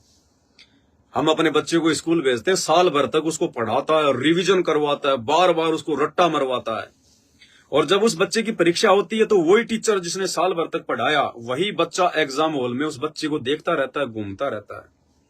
और क्वेश्चन आ गया कि भारत की राजधानी नई दिल्ली, भारत की राजधानी क्या है, नीचे 4 ऑप्शन आ गए और वो बच्चा लिख रहा है कि भारत की राजधानी बंबई। वो टीचर देख भी रहा है लेकिन वो टीचर कुछ नहीं कहता, कुछ नहीं कहता वो टीचर, क्योंकि उसको पता है कि ये परीक्षा का समय चल रहा है। इस समय इस बच्चे ने मेरे द्वारा सीखे गए ज्ञान के आधार से लिखना है। और यदि कोई टीचर उस परीक्षा के समय अगर बच्चे की हेल्प करता है, मदद करता है, तो वो टीचर नहीं है, वो दुश्मन है, उसका दुश्मन। और उस बच्चे को भी इस बात का अच्छे से पता है। वो बच्चा जो एग्जाम दे रहा है और उसको कोई बात समझ में भी नहीं आ रही और वो टीचर भी वहीं खड़ा है जिस टीचर ने उसी बात को सैकड़ों बार उसको समझाया, वो बच्चा भी नहीं पूछेगा। वो बच्चा भी परीक्षा के समय अपने टीचर से कोई सवाल जवाब नहीं करता, क्योंकि उस बच्चे को पता है कि मेरी परीक्षा चल रही है, अगर मैं पूछूंगा तो भी ये टीचर मुझे नहीं बताएगा। तो भाई और बहनों, वर्तमान में परीक्षा चल रही है। 28 साल से संत रामपाल जी ने ज्ञान दिया, सैकड़ों बार सृष्टि रचना बताई, सैकड़ों बार कहानी किस्से बताए, क्या सही है क्या गलत है, काल हमारे को कैसे ठगेगा, कहां ठगेगा, भक्ति मार्ग में तुम्हें कौन से कार्य करने चाहिए, कौन से कार्य नहीं करने चाहिए, किस पर तुम्हारे को विश्वास करना चाहिए, अपने गुरु पर या अपने गुरु के परिवार पर, आंख बंद करके चलना चाहिए या कैसे चलना चाहिए। टीचर ने 28 साल तक ज्ञान दिया। 2014 से हमारी परीक्षा शुरू हो गई, टीचर जाके जेल में बैठ गया। अब यदि कोई बच्चा यदि टीचर के पास में कोई प्रार्थना भेजता है हिसार जेल में, या कोई प्रार्थना लगवाता है सतलोक आश्रम के नंबरों पर कि भगत जी मेरी ये प्रार्थना मेरी गुरु जी तक पहुंचा दो, मेरी ये प्रार्थना गुरु जी तक पहुंचा दो, तो वो बच्चा नहीं, वो मूर्ख है, मूर्ख है। अरे परीक्षा चल रही है नालायक, ज्ञान को आधार बना, सत्संग सुन, अपने समस्याओं का खुद समाधान कर। टीचर के पास में भेजने से कोई फायदा नहीं है और ना ही वो टीचर बताएगा परीक्षा के समय में। अगर टीचर ने बता दिया तो फिर वो परीक्षा काहे की, फिर तो ड्रामा है, ढोंग है, पाखंड है। तो भाई ये परीक्षा चल रही है और इस समय ऐसा ही हो रहा है। संत रामपाल जी हिसार जेल से किसी को कोई आदेश नहीं दे रहे, ना बीजेपी को वोट डालने के, ना कांग्रेस को वोट डालने के, ना धनाना में आश्रम बनाने के, ना जगह जगह आश्रम बनाने के, ना स्टेडियम बनाने के, ना गुंडों की सीबीआई जांच करवाने के, ना जाट आरक्षण के, ना रक्तदान के, ना देहदान के, ना पाखंड के। परीक्षा चल रही है। परीक्षा के समय जो मूर्ख बच्चे हैं, जो अज्ञानी बच्चे हैं, उनके बेटा बेटी भाई बंधु रिश्तेदार, वो जाकर उनसे सवाल करते हैं, क्योंकि सत्संग ढंग से सुने नहीं, दिमाग में उनकी बातें आई नहीं। वो उस परीक्षा के समय में अपनी मूर्खता का परिचय देते हुए गुरु को मानुस मानकर वो जाकर उनसे बातें करते हैं कि गुरुजी, हाँ भाई, क्योंकि मिलाई तो होती है, जो ब्लड रिलेशन वाले हैं वो मिल सकते हैं गुरुजी से, वकील मिल सकते हैं, तो वकीलों को तो अपनी वकालत से मतलब है। अब जो उनके परिवार वाले वो जाते हैं परीक्षा के समय में, गुरुजी, हाँ जी गुरुजी एक बात है, बोलो भाई क्या बात है। गुरुजी हरियाणा में बीजेपी सरकार का बहुत अच्छा माहौल है, गुरुजी अब की बार हरियाणा में बीजेपी सरकार ही आएगी, और गुरुजी यदि हम हरियाणा सरकार को, बीजेपी सरकार को अगर सपोर्ट कर दें, अगर भक्तों से वोट डलवा दें, तो गुरुजी बीजेपी सरकार को भी ये हो जाएगा कि बाबा रामपाल तो हमारे समर्थन में है। गुरुजी हो सकता है आपको जमानत मिल जाए, गुरुजी हो सकता है आप जी जो है जमानत पे बाहर आ जाओ। तो परीक्षा चल रही है। उस शिष्य ने तो अपनी मूर्खता दिखा दी, बच्चे ने तो परीक्षा के समय में अपनी मूर्खता दिखा दी गुरु से ये बातें बोल के। अब गुरु क्या करेगा परीक्षा के समय में, गुरु ये कहेगा अच्छा, और वाह भाई वाह बहुत अच्छी बात है, अरे अगर ऐसी बात है तो देख लो भाई, अगर थन बेरा है कि बीजेपी सरकार आवेगी और बीजेपी सरकार अगर मेरी जमानत करवा देगी और तुम्हें पूरा यकीन है तो भाई देख लो बहुत अच्छी बात है। भाई मैं तो जेल में बैठा हूं, मैंने तो बेरा को नहीं, भाई बीजेपी का माहौल है, कांग्रेस का माहौल है, भाई तुम बाहर हो, तुम्हारे को अच्छे से पता है कि क्या है और क्या नहीं है, तो तुम देख लो भाई बहुत अच्छी बात है। टीचर यही कहेगा। अब टीचर ने ये बात बोल दी, अब इन्होंने टीचर की इस बात को संगत में आदेश बना के पारित कर दिया, पीला पर्चा लगा के पारित कर दिया कि गुरुजी का आदेश आ गया बीजेपी को वोट डाल दो, गुरुजी का आदेश आ गया बीजेपी को वोट डाल दो। गुरुजी के खोपड़ी में कोई खुजली चल रही है क्या जो जबरदस्ती कहेगा कि बच्चों बीजेपी को वोट दो? तुम लोगों ने परीक्षा के समय मूर्खता दिखाई, गुरुजी के सामने जाके ये बात की, तो गुरु कोई बालक नहीं है। गुरु को पता है इस बात का कि अगर इसमें दिमाग होता तो मेरे पास में आता ही नहीं। अरे अगर गुरु को भगवान मान लिया तो भगवान किसी राजनीतिक पार्टी के जो है जमानत के भरोसे बैठा है क्या? किसी राजनीतिक पार्टी, किसी प्रशासन की औकात है क्या जो गुरु को जेल में बैठा देगी? लेकिन टीचर ने भी देख लिया कि इनमें इतनी बुद्धि है और ये ड्रामा तो ये रचेंगे, इसमें कोई संशय नहीं है। तो टीचर भी ने कह दिया ठीक है भाई, तुम्हारी को जैसा अच्छा लगे वैसा करो, बहुत अच्छी बात है भाई। टीचर क्यों कमी छोड़ेगा? टीचर क्यों कमी छोड़ेगा? उस चीज को ये आदेश बना के पारित कर देते हैं। गुरुजी, हाँ भाई गुरुजी संगत बहुत ज्यादा बढ़ रही है। अच्छा हाँ गुरुजी, हजारों लाखों लोग नाम ले रहे हैं। अच्छा हाँ गुरुजी, आश्रम थोड़े पड़ गए। गुरुजी महाराष्ट्र में बहुत लोग नाम ले रहे हैं। गुरुजी वहां एक आश्रम खोल दें। और खोल दो भाई, बहुत अच्छी बात। गुरुजी राजस्थान में बहुत लोग जुड़ रहे हैं। हाँ भाई खोल दो, क्या दिक्कत है? गुरुजी उत्तर प्रदेश में बहुत लोग जो है आपका ज्ञान सुन रहे हैं, समझ रहे हैं। गुरुजी हम उत्तर प्रदेश में आश्रम खोल दें। और खोल दो भाई, कोई दिक्कत नहीं है। गुरु क्यों मना करेगा भाई? अरे इतना विचार जब उस भगत ने नहीं लगाया, परीक्षा के समय में उस शिष्य ने नहीं लगाया कि तेरा गुरु एक छोटे से बरवाड़ा के आश्रम में बैठ के 16 एकड़ के आश्रम में बैठकर 16 एकड़ में जो है मतलब पंडाल भी बना हुआ है, भंडारा भी बना हुआ है, लेटरिन बाथरूम भी बने हुए हैं। एक छोटे से 16 एकड़ के आश्रम में बैठकर तेरे गुरु ने 22 साल तक पूरी दुनिया को ज्ञान समझाया, पूरी दुनिया को नाम दिया। क्या उस समय महाराष्ट्र से लोग नहीं आते थे? क्या उस समय कोई यूपी से लोग नहीं आते थे? क्या तुम्हारा गुरुजी भी तो उस समय बोल सकता था कि महाराष्ट्र के लोग यहाँ आएंगे, दुखी होंगे, परेशान होंगे, बच्चों महाराष्ट्र में आश्रम खोल दो।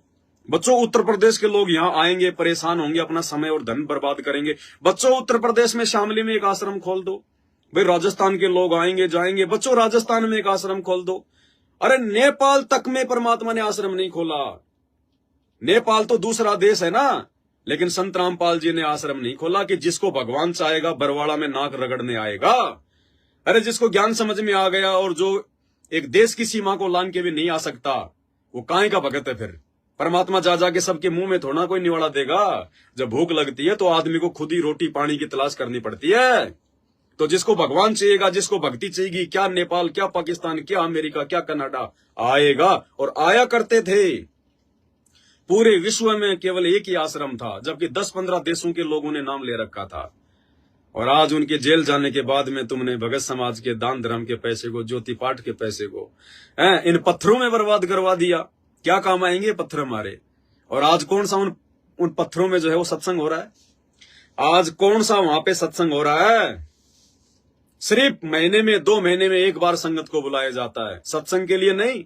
पाठ पाठ पाठ, सत्संग के लिए तो इन सत्संगों में आज तक किसी को नहीं बुलाया गया। और ना ये बुलाते, जब भी बुलाते हैं महीने 2 महीने में कबीर प्रकट दिवस, सतगुरु अवतरण दिवस, गरीबदास जी का बोध दिवस, फलाने का निर्वाण दिवस, फलाने का फंडा दिवस है, उस दिन बुलाते हैं। ज्योति पाठ, पाठ चल रहा है, पाठ कराओ, पाठ कराओ। एक दिन से ज्यादा किसी को रुकने नहीं देते, क्योंकि ये इनकी अपनी खुद की प्रॉपर्टी है। ये आश्रम नहीं है, इनकी खुद की अपनी प्रॉपर्टी है ये। अरे आश्रम में तो भगत की इच्छा, चाहे 10 दिन रहो, चाहे 15 दिन रहो। किस लिए खोले हैं? तुमने अपने बाप दादाओं की जमीन बेच बेच के आश्रम बनाए हैं, या उन्हीं भक्तों के दान धर्म से आश्रम बनाए हैं? और उन्हीं भक्तों को आश्रम में एक दिन भी रहने की अनुमति नहीं है, हैं? ये ड्रामा, पाखंड, इन्होंने अपनी खुद की प्रॉपर्टी समझ रखी है। भगत समाज बेचारा मूर्ख है, पागल है, अज्ञान है, नादान है, समझ नहीं रहा इन बातों को। अरे परमात्मा ने ज्ञान दे दिया, नाम दे दिया, भक्ति दे दी, मर्यादा दे दी, काम धंधा तुम अपनी मेहनत से कर रहे हो, तुम्हें लोगों के तलवे चाटने की जरूरत क्या है? अपने घर पर रहो, घर पर परमात्मा का दरबार बनाओ, घर पे अपनी आरती करो, अपने बच्चों के साथ बैठ के भक्ति करो, अपनी ज्योत जलाओ, अपने 5 यज्ञ करो। और दान धर्म का पैसा परमात्मा कहते हैं, गुरु बिन माला फेरते, गुरु बिन देते दान, गुरु बिन दोनों निष्फल है, चाहे पूछो वेद पुराण। गुरु बिन दान पुण्य जो कर ही मिथ्या होए कबू न फल ही। जब गुरु जी आएंगे तब दे देना। तुम्हारे पास में तुम कितने लखपति अरबपति हो भाई? अरे तुम्हारे घर में इतने कितने पैसे हो गए कि तुम्हारे घर में आ ही नहीं रहे हैं? जब तुम्हारे गुरु जी आए तब दे देना मेरे भाई। सुपात्र को दोगे तो फायदा मिलेगा, कुपात्रों को चाहे अपनी जमीन बेच के दे दो तो भी नुकसान ही उठाना पड़ेगा। तो भाई और बहनों, बहुत बड़ी मेहर परमात्मा की हम साथ संगत से जुड़े हुए सत्सेवक भाई बहनों के ऊपर। परमात्मा इसी प्रकार से हम साथ संगत वालों पर रजा बनाए रखे, दया बनाए रखे। और परमेश्वर की इस दया के लिए, इस विशेष रहम के लिए भाई और बहनों, शब्द नहीं है परमात्मा की महिमा में। जो दया परमात्मा ने सात संगत पे बख्शी है, सांसद सेवकों पर बख्शी है, शब्द नहीं है वास्तव में। भाई और बहनों, हम हैं वो हीरे मोतीलाल परमात्मा के, हम सात संगत वाले। हमारे लिए आया परमात्मा। गोता मारूं स्वर्ग में, जा बैठूं पाताल, गरीब दास ढूंढता फिरूं अपने हीरे मोतीलाल। आप और हमारे लिए आया है परमात्मा, लाखों की भीड़ के लिए नहीं आया। अरे नाम तो आने वाले दिनों में पूरी दुनिया लेगी, क्योंकि एकमात्र यही भगवान होगा, यही भक्ति होगी, सबको पता चल जाएगा। 2028 लास्ट टाइम है युग परिवर्तन का। ये सभी देव देवताओं के ऊपर पैर हो जाएंगे, साधु संत महात्मा सब आपको हॉस्पिटल में जो है ये सड़े हुए मिलेंगे। कहां जाएगी ये दुनिया? रोएगी, चिल्लाएगी। ना कोई मस्जिद में भगवान मिलेगा, ना कोई मंदिर में भगवान मिलेगा, ना चर्च और गुरुद्वारे में मिलेगा। ऊपर हाथ करके रोएंगे, अपनी जान की भीख मांगेंगे। एकमात्र संत रामपाल जी ठिकाना दिखेगा इनको। उस समय तो आएंगे, तो मजबूरी में आएंगे, आना ही है दुनिया को, दूसरा ठिकाना ही नहीं है। तो उस समय तो लूला, लंगड़ा, काना, अंधा, गूंगा, बहरा, ज्ञानी, अज्ञानी सभी संत रामपाल जी के भगत बन जाएंगे। लेकिन जो परिस्थितियां संत रामपाल जी ने वर्तमान में बनाई है एक भगत को तैयार करने की, ये परीक्षाएं आगे नहीं होंगी भाई और बहनों, ये संघर्ष आगे नहीं होगा, ये ज्ञान आधार से चिंतन मनन, ये सात संगति के वीडियो आगे नहीं बनेंगे। ये ऐसी परिस्थितियां बनाई है संत रामपाल जी ने 2014 के बाद से, इनका कोई जवाब नहीं है। अरे आगे क्या संघर्ष होगा? पूरी दुनिया सत्साहिब करेगी, पूरी दुनिया सत्साहिब करेगी। कौन संघर्ष है? आप चाहे कहीं भी जाओ, कहीं भी आओ, कहीं भी मालिक की कोई चर्चा करो, सब संत रामपाल जी के भगत हो जाएंगे। देव देवताओं की औकात का सबको पता चलेगा, अल्लाह मौला राम रहीम की औकात का सबको पता चल जाएगा। मंदिर, मस्जिद, चर्च, गुरुद्वारे, ये पाखंड सबके सामने आ जाएंगे। कौन तुम्हारा विरोध करेगा? एक किराने की दुकान वाला भी सत साहेब, बस में जाओगे जो कंडक्टर सत साहेब, ड्राइवर भी सत साहेब, आप ट्रेन में जाओगे 100 में से जो 90% लोग होंगे सत साहेब, सत साहेब, सत साहेब। कहां संघर्ष होगा भाई? कौन तुम्हारा विरोध करेगा? ना ज्ञान आधार से कोई चर्चा होगी, हैं? क्या सेवा होगी? कोई सेवा नहीं होगी। सेवादार तो हमने देखे कहां है, अब आएंगे सेवादार। क्या सेवा करोगे? क्या संघर्ष करोगे? ना ये परिस्थितियां बनेंगी ऐसी, ना कोई गलती करेगा जो ज्ञान आधार से फिर तुम लोगों को समझाओगे। सतलोक ले जाने के लिए परमात्मा ने जिन आत्माओं को छांटना है, ये भाई और बहनों 2014 बरवाला कांड के बाद से लेकर जब तक संत रामपाल जी सार जेल से बाहर नहीं आ जाते तब तक। मैं ये नहीं कहता कि उनके जेल से आने के बाद जो दुनिया नाम लेगी वो सतलोक नहीं जाएगी, नहीं। वो संत रामपाल जी जाने, उनका काम जाने। वो कौन से जन्म में भेजेंगे, वो कब भेजेंगे, वो जाने, उनका काम जाने। लेकिन भाई और बहनों, वर्तमान में जिन आत्माओं को परमात्मा ने छांट लिया, और जो आत्माएं हिम्मत करके ज्ञान को आधार बना के, मान बढ़ाई से दूर होकर के, निंदा बिंदा चुगली से दूर होकर जो दृढ़ भगत बन जाएगी, संत रामपाल जी को दिखा देगी कि परमात्मा हम आपके बच्चे हीरे मोती लाल, उनका तो पक्का नंबर है, पक्का। उनके तो सतलोक की टिकट बन चुकी है। बाकी कौन जाएगा, कौन बचेगा, गारंटी नहीं है इस बात की, क्योंकि वो परिस्थितियां नहीं बनेंगी। ये गोल्डन चांस है। इस गोल्डन चांस में परमात्मा ने हमें सात संगतियों से जोड़ दिया। देखो, जैसे गुरुजी कहते हैं कि बच्चों तुम सतलोक जाओ, फिर तुम्हारे बच्चे भी आ जाएंगे तुम्हारे पीछे पीछे। भाई ये एक जो है मतलब मन डांटने वाली बात है। हमारे बच्चे तो आएंगे सतलोक, क्योंकि वर्तमान में हम हैं और वर्तमान में हमारे जो बच्चे हैं, और गुरुजी के रहते सहते यदि हमारे कोई पोता पोती भी हो गए, और यदि उन्होंने भी संत रामपाल जी से नाम ले लिया और आजीवन मर्यादा में रहे, तो वो भी सतलोक जाएंगे। लेकिन उसके बाद नहीं, उसके बाद तो खाली जो है वो कलम चढ़ेगी। उनको फिर जन्म मिलते रहेंगे मनुष्य के, सतयुग जैसा माहौल हो जाएगा। लाखों साल धरती पर कोई किसी को दुखी नहीं करेगा, कोई परेशान नहीं करेगा। वो आत्माएं सुख भोगेंगी, लेकिन पार नहीं हो पाएंगी। पार होने के लिए तो भाई परमात्मा कहते हैं सारी प्रोसीजरों से पार होना पड़ता है। अब क्या कहते हैं परमात्मा हमारा जो मतलब मन डांटने के लिए कि बच्चों तुम सतलोक जाओ, पीछे से अपने बच्चों की टेंशन ना करना, धीरे धीरे तुम्हारे बच्चे भी सतलोक में आ जाएंगे, धीरे धीरे तुम्हारे बच्चे भी सतलोक में आ जाएंगे, तुम्हारे माता पिता भी सतलोक में आ जाएंगे। अब भाई और बहनों एक बात बताओ, आज मैंने नाम ले रखा है, ठीक है, और मान लीजिए मेरे माता पिता ने नाम नहीं लिया, मेरे माता पिता ने मान लीजिए नाम दीक्षा नहीं ली, वो संत रामपाल जी की भक्ति नहीं करते, और मुझे संत रामपाल जी कह रहे हैं कि बेटा आपका तो मोक्ष पक्का है, टेंशन ही मत लो, और फिर आपका ये परिवार धीरे धीरे वहां आ जाएगा, यही आपके माता पिता, यही आपके भाई बहन, आपके बेटा बेटी सब धीरे धीरे करके सतलोक में आ जाएंगे और आपका एक परिवार बन जाएगा। भाई और बहनों, ये परिवार हमें सतलोक में नहीं मिलेगा, और ना हमें कोई ये इच्छा होनी चाहिए कि इस यहां पर हमारे जो बेटा बेटी, जो माता पिता हैं, वो ही हमें सतलोक में मिले, वो भी हमारी सबसे बड़ी कमजोरी हो जाएगी। अकेला आया था, हमें ध्यान है क्या कि साथ में मेरे माता पिता ने भी सतलोक में हाथ खड़ा किया था। आपको याद है कि सतलोक में आपके बेटा बेटी, आपके रिश्तेदार, आपके भाई बंधुओं ने भी हाथ खड़ा किया था कि मैं भी जाऊंगा उस काल के साथ में। तो यहां से पूरे परिवार का ठेका क्यों ले रहे हो कि मेरे माता पिता भी सतलोक में जाने चाहिए, मेरे बेटा बेटी भी सतलोक में जाने चाहिए। उनके अपने कर्म, उनके अपने संस्कार, वो जाए ना जाए, वो कब जाए, उनकी मर्जी, उनकी मौज। हम क्या कर सकते हैं इसमें? मन में भी नहीं रखनी ये चीज।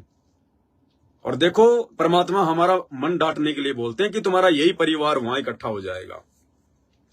मेरे माता पिता ने मान लीजिए नाम नहीं ले रखा, और मैंने बहुत अच्छी भक्ति कर ली, और मेरा शरीर छूट गया, तो शरीर छूट गया तो परमात्मा तो मर्यादित भगत को सतलोक में भेजेंगे, तो मुझे परमात्मा सतलोक ले गए।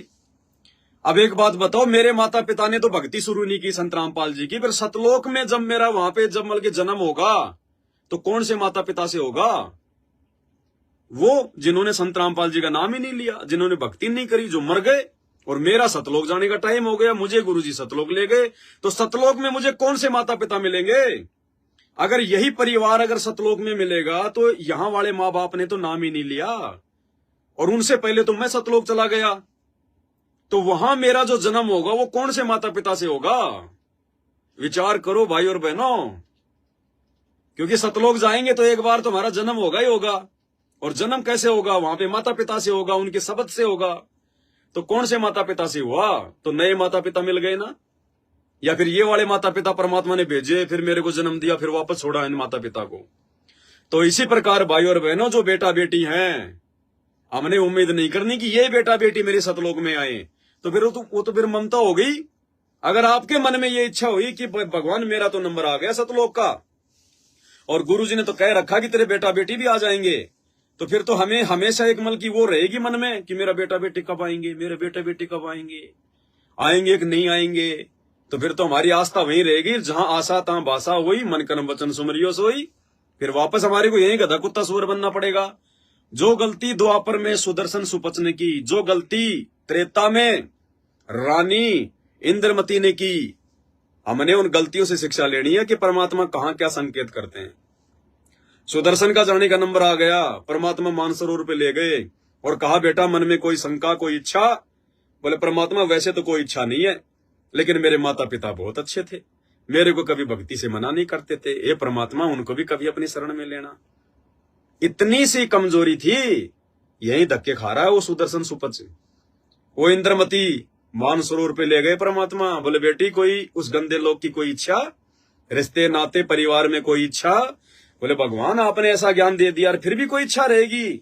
लेकिन परमात्मा मेरा पति बहुत अच्छा था, खुद भक्ति नहीं करता था, लेकिन मेरे को मना नहीं करता था, ये मालिक उसको भी संभालना। तो ये ठेकेदारी हमारी है क्या?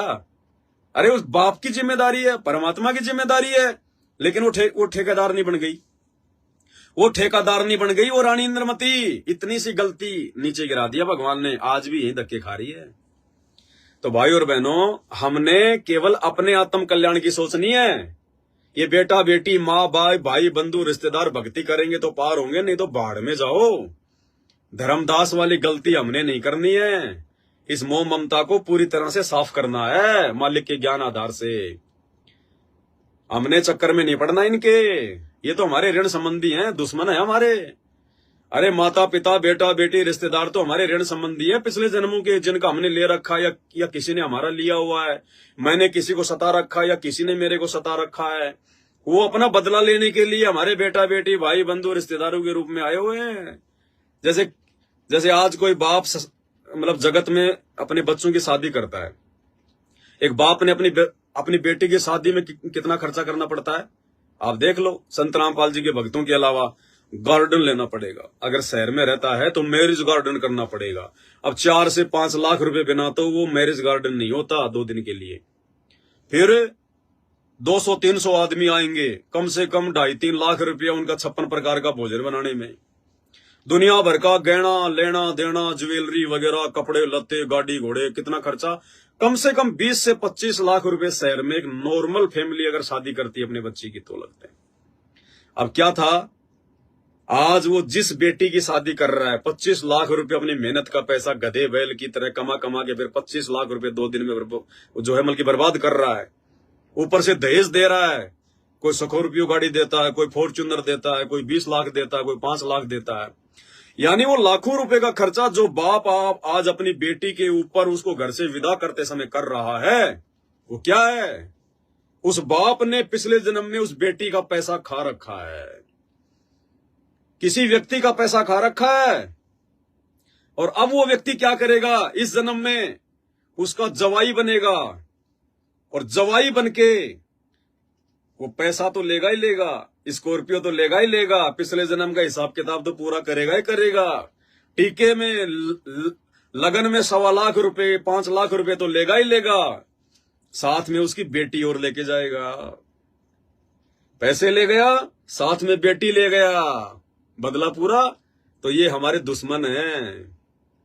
बेटे को हमने जन्म दिया, पाला पोसा, बड़ा किया, हैं, बड़ा होके बेटा निकम्मा निकल गया, बाप की जमीन बिकवा देगा, गाड़ी ले आएगा, शराब पिएगा, दोस्तों की कुसंगति में पड़ जाएगा, कभी एक्सीडेंट में टांग कटेगी, कभी लड़ाई झगड़े में जेल में पड़ा होगा, सारी जिंदगी बाप का रोना। कौन है वो बेटा, पिछले जन्म का ऋणी। ऐसे ही उस बेटे को पिछले जन्म में उस बाप ने दुखी कर रखा था। आज वर्तमान में वो बेटा अपना बदला ले रहा बेटा बनके। तो गुरुदेव ने कहा कि ये हमारे दुश्मन है ये बेटा बेटी। अगर कोई भक्ति पे लग जाता है माता पिता के साथ में, माता पिता का सहयोग करता है, माता पिता को दुखी नहीं करता है, तो बहुत अच्छी बात है। तुम्हारे पिछले जन्म के ज्यादा बिगड़े हुए संस्कार नहीं है और वर्तमान में भी परमात्मा सेट कर देगा धीरे धीरे धीरे धीरे। लेकिन फिर भी सेट हो गए तो इसका मतलब ये नहीं कि हम इनके अंदर फालतू का प्यार करने लग जाएं, मोह ममता जाहिर करने लग जाएं। नहीं, परमात्मा की आत्मा थी, परमात्मा ने आपके घर पे भेजी, आपने उनको नाम पे लगा दिया, वापस परमात्मा को सौंप दो कि परमात्मा मैं तो केवल इनकी जिम्मेदारी तक निमित्त हूं, केवल इनकी रोजी रोटी के लिए जो आपने मुझे निमित्त बनाया, एक बाप बनाया, इनको पढ़ा दूं, लिखा दूं, इनके शरीर के ऊपर एक कपड़े पहना दूं, ठीक है परमात्मा, मेरी केवल इतनी जिम्मेदारी है। बाकी परमात्मा ये भगत बनेगा या मेरा दुश्मन बनेगा, सतलोक जाएगा, नरक में जाएगा, ये आप जानो, ये आपका बेटा जाने, ये मेरा बेटा नहीं है। मेरे तो ऐसे ऐसे ना जाने कितने बेटे हो चुके हैं, कितने जन्म में गधा रह चुका हूं, मैंने कितने गधे पैदा कर दिए, कितने जन्मों में मैं कुत्ता रह चुका हूं, मैंने कितने कुत्ते पैदा कर दिए, कितने जन्मों में मैं इंसान रह चुका हूं, मैंने कितने इंसान पैदा कर दिए। मेरा कौन सा बेटा है, इसके जैसे ना जाने कितने बेटा बेटी मैंने पैदा करके छोड़ दिए। कौन सा बेटा मेरा, आप कितने बेटों के पीछे लगूंगा मैं। तो केवल इस भाव से हमारी जिम्मेदारी है कि बच्चों को भी मालिक के नाम पे लगाएं, उनके मार्ग में लगाएं, हर संभव उनको समझाएं। लेकिन समझना ना समझना भाई और बहनों, ये हमारी जो है कोशिशों के ऊपर नहीं है, ये तो उस बेटा बेटी के संस्कार के ऊपर है। इसलिए यदि किसी के बेटा बेटी ऐसे निकम्मे भी हो, नाम लेकर भी अगर भक्ति ना करें, तो उस भगत ने उसकी टेंशन छोड़ देनी चाहिए। वो चाहे बेटी है चाहे बेटा है। एक बहन का फोन आया कि मेरी बेटी जो है 13-14 साल की है, निकम्मी हो गई है, नाम दीक्षा मैंने उसको दिला दी थी लेकिन दोस्तों की कुसंगति में पड़ के अब उसने भक्ति छोड़ दी, मुझे भी दुखी करती है और मैं भी टेंशन में रहती हूँ। तो दास ने तो उस बहन को ये समझाया, इसी आधार से समझाया जो सारी बातें यहां बताई है कि बहन जी छोड़ दो उसको, आपकी जिम्मेदारी है अपने बेटा या बेटी को समझाने की, परमात्मा के नाम पे लगाने की। अगर नहीं लगता है या नाम लेकर भी बकवाद करता है, आपकी बात नहीं मानता है, वही बकवादे करता है, तो देखो अगर छोटा बच्चा हो 2, 4, 5 साल का, उसको तो हम मार ले, पीट ले, थप्पड़ थुप्पड़ लगा लें, उसको डरा दें। वो जवान हो गया, हमारे बराबर हो गया, 13, 14, 15 साल का हो गया, अब उसको मारे तो भी अच्छा नहीं लगता। उसको बार बार समझा सकते हैं, प्रार्थना कर सकते हैं। फिर भी यदि वो बेटा या बेटी अपनी हरकतों से बाज नहीं आती है, तो भाई और बहनों ये समझ लेना कि वो तेरे दुश्मन है। नारायण दास की तरह काल ने धर्मदास के घर में भेजा हुआ है। वो बेटा तेरा नहीं है, वो बेटी तेरी नहीं है, और ना वो परमात्मा का है। परमात्मा का होता तो परमात्मा के नाम पे लगता, परमात्मा की भक्ति करता। वो बेटा बेटी ना तो तेरा है ना वो परमात्मा का है, वो कौवे का है, वो काल की औलाद है, काल की संतान है। और काल की संतान को एक या दो बार समझाया जा सकता है, मार पिटाई नहीं की जाती। जैसे ये मैनेजमेंट वाले गुरुदेव के बेटा बेटी, ये काल की संतान है। परमात्मा ने मुझे जेल करवा दी, परमात्मा ने मेरे ऊपर मुकदमा करवा दिया, परमात्मा ने मुझे गुरुद्रोही कह दिया, क्योंकि उनको पता था कि वो मेरा बेटा है, वो बुरा नहीं मानेगा, मन में शंका भी नहीं लाएगा। लेकिन उन काल के एजेंटों को परमात्मा ने कुछ नहीं कहा। उनका हिसाब किताब तो आने वाले समय में उनके जो है कर्मों के आधार से होगा। तो जो अपना होता है उसको तो अपन समझा सकते हैं, लेकिन जो काल का है उसको नहीं समझा सकते। तो एक दो बार समझाओ, नहीं समझता है तो चाहे बेटा हो चाहे बेटी हो, जो भी वो कर्म कुकर्म करता है उसको फ्री छोड़ दो। फ्री उसको कह दो कि भैया इस घर में तो बकवाद देखो मैं करने नहीं दूंगा, इस घर में तो बकवाद होगी नहीं। अपने यार दोस्त वगैरह अपने बाहर तक सीमित रखना, इस घर में बकवाद नहीं होगी, इस घर में फालतू की कोई खाना पीना उल्टी सीधी चीजें नहीं होंगी। बाहर आपने जो बकवाद करनी है आप करो, ना करो आपकी मर्जी, उसको करने दो। वो बेटी अगर कुसंगति में पड़ गई है, उसने अगर बॉयफ्रेंड बना लिया है, उसको बनाने दो उसको बॉयफ्रेंड। वो बॉयफ्रेंड उसका शोषण करेगा। कौन बॉयफ्रेंड होता है, किसका बॉयफ्रेंड होता है? ये 4 दिन की जवानी है भाई साहब, भेड़ के बच्चे में भी आती है, वो भी फुदकता है, अंत में वो कसाई के नीचे आता है। तो ये 4 दिन की जवानी है, हार्मोन शरीर में जो है मतलब कि स्रावित होते हैं। ये 4 दिन की जवानी है, वो कर लेने दो उसको, मौज मस्ती करने दो उसको, संभोग क्रिया घूमने दो उसको अपने बॉयफ्रेंड के साथ, अपनी जो है गर्लफ्रेंड के साथ में।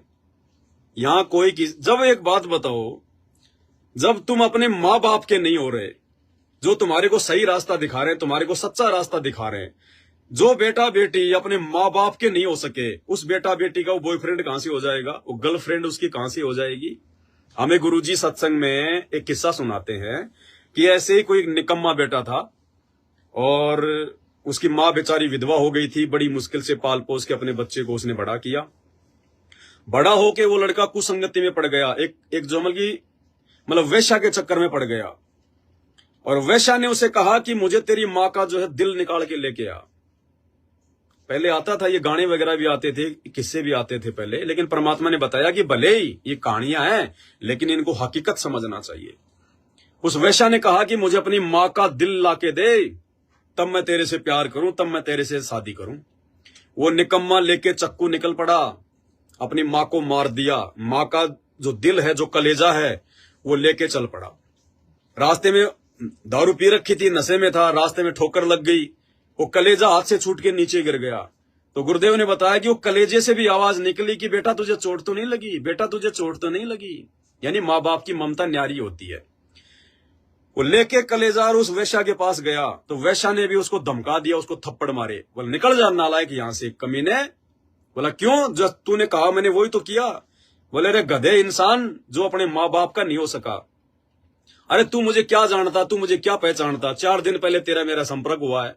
जिस माँ ने तेरे को सूखे में सुलाया, खुद जो मतलब जो है गीले में सोई, जिसने 9 महीने अपने पेट में रखा, अपने पेट को चीर के तेरे को बाहर निकाला, मजदूरी करके लोगों का झाड़ू पोछा करके जिस माँ ने तेरे को पढ़ाया लिखाया, इस लायक बनाया, अरे गधे इंसान, तू उस माँ का नहीं हो पाया, तुम मुझ वेश्या का क्या होगा? तू मेरा कैसे हो सकता है? मुझे भी ऐसे धोखा देगा। तो ना घर का ना घाट का, धोबी का जो है कुत्ता बन के फिर वो रहा। तो इसी प्रकार ये बेटा बेटी जो आज हमारी बात नहीं मान रहे ना, इनको ज्यादा इनको वैल्यू मत दो, ज्यादा इनको महत्व दे दो। आप इनके तरफ से ज्यादा टेंशन मत लो। नहीं, हमें तो टेंशन फ्री रहना है। चिंता तो हरि नाम की और न चिंता दास, जो कोई चिंता नाम बिना सोए काल की फांस। व्यर्थ में लड़ाई झगड़ा नहीं करना, घर में बकवाद करने के लिए कोई जगह नहीं है। बाहर जाके जो मर्जी बकवाद करो, वो कर्म तो खुद ने भोगने पड़ेंगे। ये 4 दिन की जवानी है, ये सब में आती है। कोई सदुपयोग कर देता है, कोई दुरुपयोग कर देता है, और उसको पता चल जाएगा। वो उसका बॉयफ्रेंड, उसकी वो गर्लफ्रेंड, साल 2 साल बाद में चूस चास के सब कुछ करके उसका खात्मा। और जब गुब्बारे की हवा निकल जाएगी ना, तब पता चल जाएगा उनको कि हाँ मुझे क्या करना है, मुझे क्या नहीं करना। उस समय तक वो ठोकर लगे बिना आप चाहे कितना समझा दो उनका, वो आपको उल्टी शिक्षा देंगे, आपकी शिक्षा उनके ऊपर कोई असर नहीं करेगी। तो भाई और बहनों, इसी प्रकार हमने टेंशन नहीं लेनी है, इन बेटा बेटी के चक्कर में नहीं रहना। जो भगवान ने जिम्मेदारी दी है उसको निभाएंगे, उससे ज्यादा कुछ नहीं करेंगे, उससे ज्यादा बेटा बेटी के अंदर नहीं घुसना है। आए मेरा लल्ला, आए मेरा पप्पू, आए मेरी चिंकी, आए मेरी फलानी, अरे मेरा बच्चा, अरे मेरे बच्चे। ये छोटे छोटे बच्चे जो होते हैं ना, 2-2, 4-4, 5-5 साल के, माता पिता ने ज्यादा उनको सिर पे भी नहीं चढ़ाना है भक्ति मार्ग में आने के बाद में। हाँ, अरे मेरा राजा, अरे मेरे राजा, अरे मेरी रानी। राजा रानी है कि वो दुश्मन है, वो तो बाद में पता चलेगा जब उनके संस्कार मजबूत होंगे। वो काल के राजा रानी है, परमात्मा के राजा रानी है। तो बच्चों से केवल उतना ही लगाव रखो, उतना ही सब कुछ करो जितना आवश्यक है, इससे ज्यादा नहीं। सर पे चढ़ाने की आवश्यकता नहीं है। अरे जब हमने सर पे अपने भगवान को बैठा लिया तो सर पे फिर बेटा बेटी को नहीं बैठा सकते, सर पे किसी और को नहीं बैठा सकते। जिस हृदय में हमने अपने गुरुदेव भगवान को बैठा लिया कि गुरु भक्ता मम आत्म सोही और वाक्य हृदय रहूं समोई, जिस हृदय में हमने अपने गुरुदेव भगवान को बैठा लिया उस हृदय में बेटा बेटी के लिए जगह नहीं है। जिस घर में हमने अपने गुरुदेव भगवान को बैठा लिया है उस घर में उन बकवाद करने वाले बेटा बेटाओं के लिए कोई जगह नहीं है। ध्यान रखना इन बातों का भाई और बहनों, तभी हम इस काल को जीत पाएंगे। परमात्मा के ज्ञान से, उनके आशीर्वाद से। ये बेटा बेटी के चक्कर में पड़ के तो गधे कुत्ते बन के यहीं पे सड़ते रहेंगे, धर्मदास की तरह सड़ ही रहा है वो। अब अगर आ गया भगवान की शरण में और मर्यादा में रहेगा, साथ संगति से जुड़ जाएगा तो बेड़ा पार होगा। नहीं तो 650 साल पहले जीवित मरा था, अब भी ऐसे मरेगा। ये भगवान भाई निर्मोही है, किसी का सगा नहीं है। ये सगा उसका है जो इसका सगा बन जाता है। और इसका सगा कौन बनता है? जो इसको अपना बाप मान लेता है।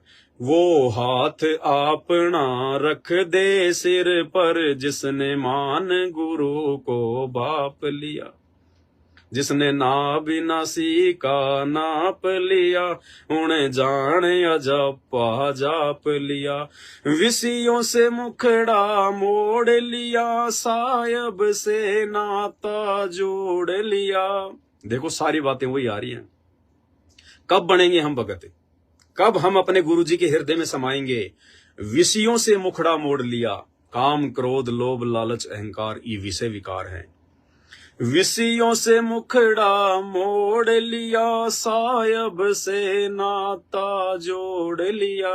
साहिब से नाता जोड़ने का मतलब फिर ये रिश्तेदार यार दोस्त ये फलाने ये दुनियादारी वाले कुछ नहीं, बीजेपी कांग्रेस आरक्षण फारक्षण गुंडों की सीबीआई जांच कोई मतलब नहीं। हमें बाढ़ में जाए दुनिया, हम बिरानी आग में क्यों जले? हम बिरानी आग में क्यों जले? विषयों से मुखड़ा मोड़ लिया, साहिब से नाता जोड़ लिया, फिर क्या होगा?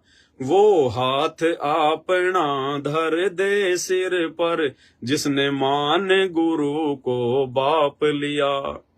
जिसने अपने गुरु को ही अपना बाप मान लिया, अपना पिता मान लिया, अपना परमेश्वर मान लिया, सब कुछ मान लिया। और गुरु को बाप मानने के बाद में फिर गुरु की बात माननी पड़ती है, गुरु के वचन पे चलना पड़ता है। फिर गुरु जी के बेटा बेटी भाई बंधु रिश्तेदार हमारे लिए 2 कोड़ी के जीव है, कोई खेत की मूड़ी नहीं है। इस आधार से परमात्मा साथ देगा। फिर तो भाई और बहनों, ये विषयों से मुखड़ा परमात्मा सात संगत वालों का मुड़वा रहे हैं। वो तो अभी भी सार नाम लेके, सौर शब्द लेके, सतलोक आश्रम वाले 60-60 साल के होके भी हैं अपनी औरतों के जोमल के घुटनों में पड़े रहते हैं। उनको शर्म नहीं है, वो भक्ति के अधिकारी जीव नहीं है। यह दया बख्श दी परमात्मा ने, मेहर कर दी मालिक ने। आप और हम भाई बहनों ने परमेश्वर की इस मेहर को बना के रखना है। हम ये ना सोचें कि आज हमारे को लाखों की संगत गुरुद्रोही काल के दूत, कोई दिक्कत नहीं है, कोई दिक्कत नहीं है। संत रामपाल जी को भी आज इस दुनिया के 99% लोग, हरियाणा के 99% लोग जाके पूछो, संत रामपाल जी का जिक्र करो, पता नहीं क्या क्या कहेंगे आपको। गुंडा है, भुंडा है, आश्रम में सोना निकलता था, औरतों के प्रेगनेंसी किट निकले थे, न्यू है, फलाना है, देशद्रोही है, पाखंडी है, ढोंगी है। इन चीजों से कोई फर्क नहीं पड़ता। समय आने पर 1 सेकंड लगेगी परमात्मा को, 1 सेकंड दूध का दूध और पानी का पानी करने में, 1 सेकंड। और जिस दिन हमारा बाप इस दुनिया के सामने निर्दोष साबित हो जाएगा, है वो तो निर्दोष ही है, भगवान कोई दोषी नहीं होता, लेकिन लोगों पर जो अज्ञानता का जो पर्दा पड़ा हुआ, जिस दिन वो समाप्त हो जाएगा, जिस दिन हमारा बाप संत रामपाल जी अपने वास्तविक फॉर्म में आ जाएगा, पूरी दुनिया को इनकी असलियत पता चल जाएगी। ये भगवान है, परमात्मा है, स्वयं अल्लाह है। इन्हीं से मोक्ष होगा। देवी देवता भी इन्हीं के चरणों में पड़े रहते हैं, इन्हीं से डिमांड करते हैं। पूरी ब्रह्मांड, पूरी सृष्टि संत रामपाल जी की जो है की भिखारी है। जिस दिन, और ये दिन ज्यादा दूर नहीं है, 2028 तक दुनिया के पैर ऊपर की तरफ होलेंगे। देख रहे हो ना अभी दुबई में क्या हाल हुआ है। विकास विकास, टेक्नोलॉजी टेक्नोलॉजी, ऊपर पांव कर दी उस दुबई के। वो 2 घंटे की बारिश का पानी 2 महीने में दुबई नहीं निकाल पाएगी। लगा लेना अपने कितने वैज्ञानिक उपकरण। राजस्थान के चूरू, वहां पे बीकानेर जिले में धरती फट गई।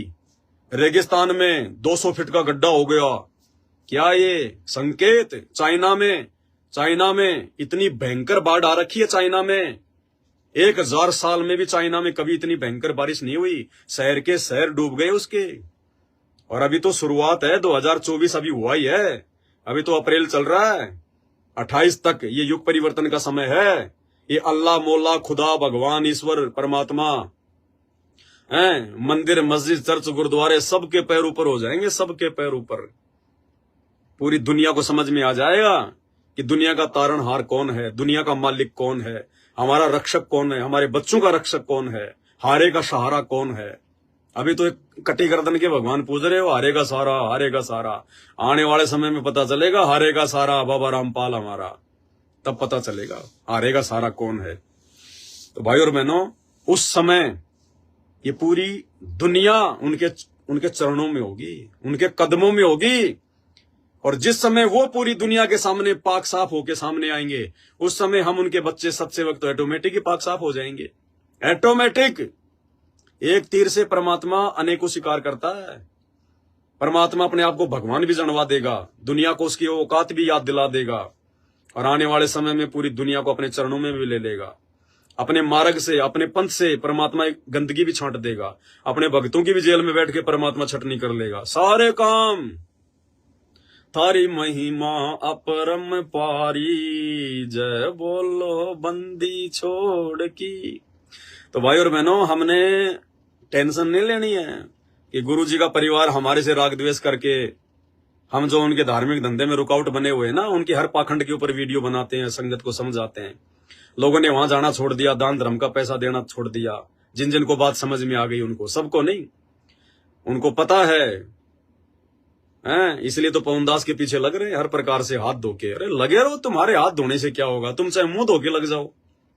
अरे पवनदास के सिर पर अगर उसके बाप का हाथ है, संत रामपाल जी का हाथ है, तो पवनदास का काल भी बाल बाका नहीं कर सकता। तुम्हारे काल के दूतों की तो औकात क्या है। अरे 8-10 साल में तुम बाल नहीं उखाड़ पाए इस पवनदास का, अब क्या उखाड़ लोगे। अब तो भगवान ने रक्षा कवच पहना रखा है। जब तक उसकी मर्यादा में है, उसकी आन कान में है, बाल बाका नहीं कर सकता कोई। बाल बाका तुम लोगों को चैलेंज देकर, 1 साल पहले तुम लोगों को चैलेंज देकर इसार में साथ संगति करके आए थे, और जाते लाइव आ गए कि भाई आ गए। तुम लोगों ने पूरा पुलिस प्रशासन बुला लिया, 200 गुंडे बुला लिए, हर चौराहे पे दे दे के लट खड़े कर दिए कि पवनदास बच के नहीं जाना चाहिए।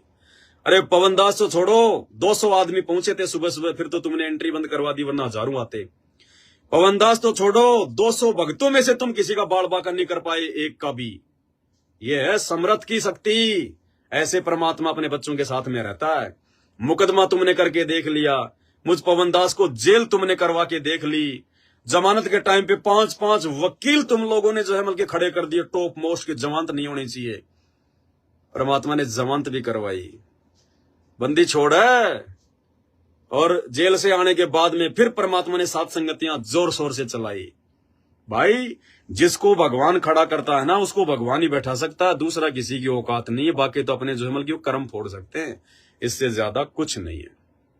तो भाई और बहनों, दास बैठा तो था कुछ शंकाओं के समाधान के लिए, कि कुछ 10-15 शंकाएं थी भगत भाई बहनों की।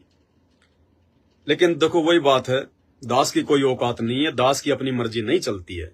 मैं क्या सोच के बैठूंगा, मैं क्या बोलूंगा, ये मेरी नहीं चलती है। जब भगवान की सेवा में बैठते हैं तो फिर भगवान की चलती है। अगर हम भगवान के अनुसार चल रहे हैं तो, अगर भगवान को भगवान मानते हैं तो फिर भगवान की ही चलेगी, फिर हमारी नहीं चलेगी। तो परमेश्वर ने टॉपिक ही चेंज कर दिया, जबकि हमको सोच के थोड़ी बैठे थे कि हम इस विषय पे बात करेंगे, नहीं।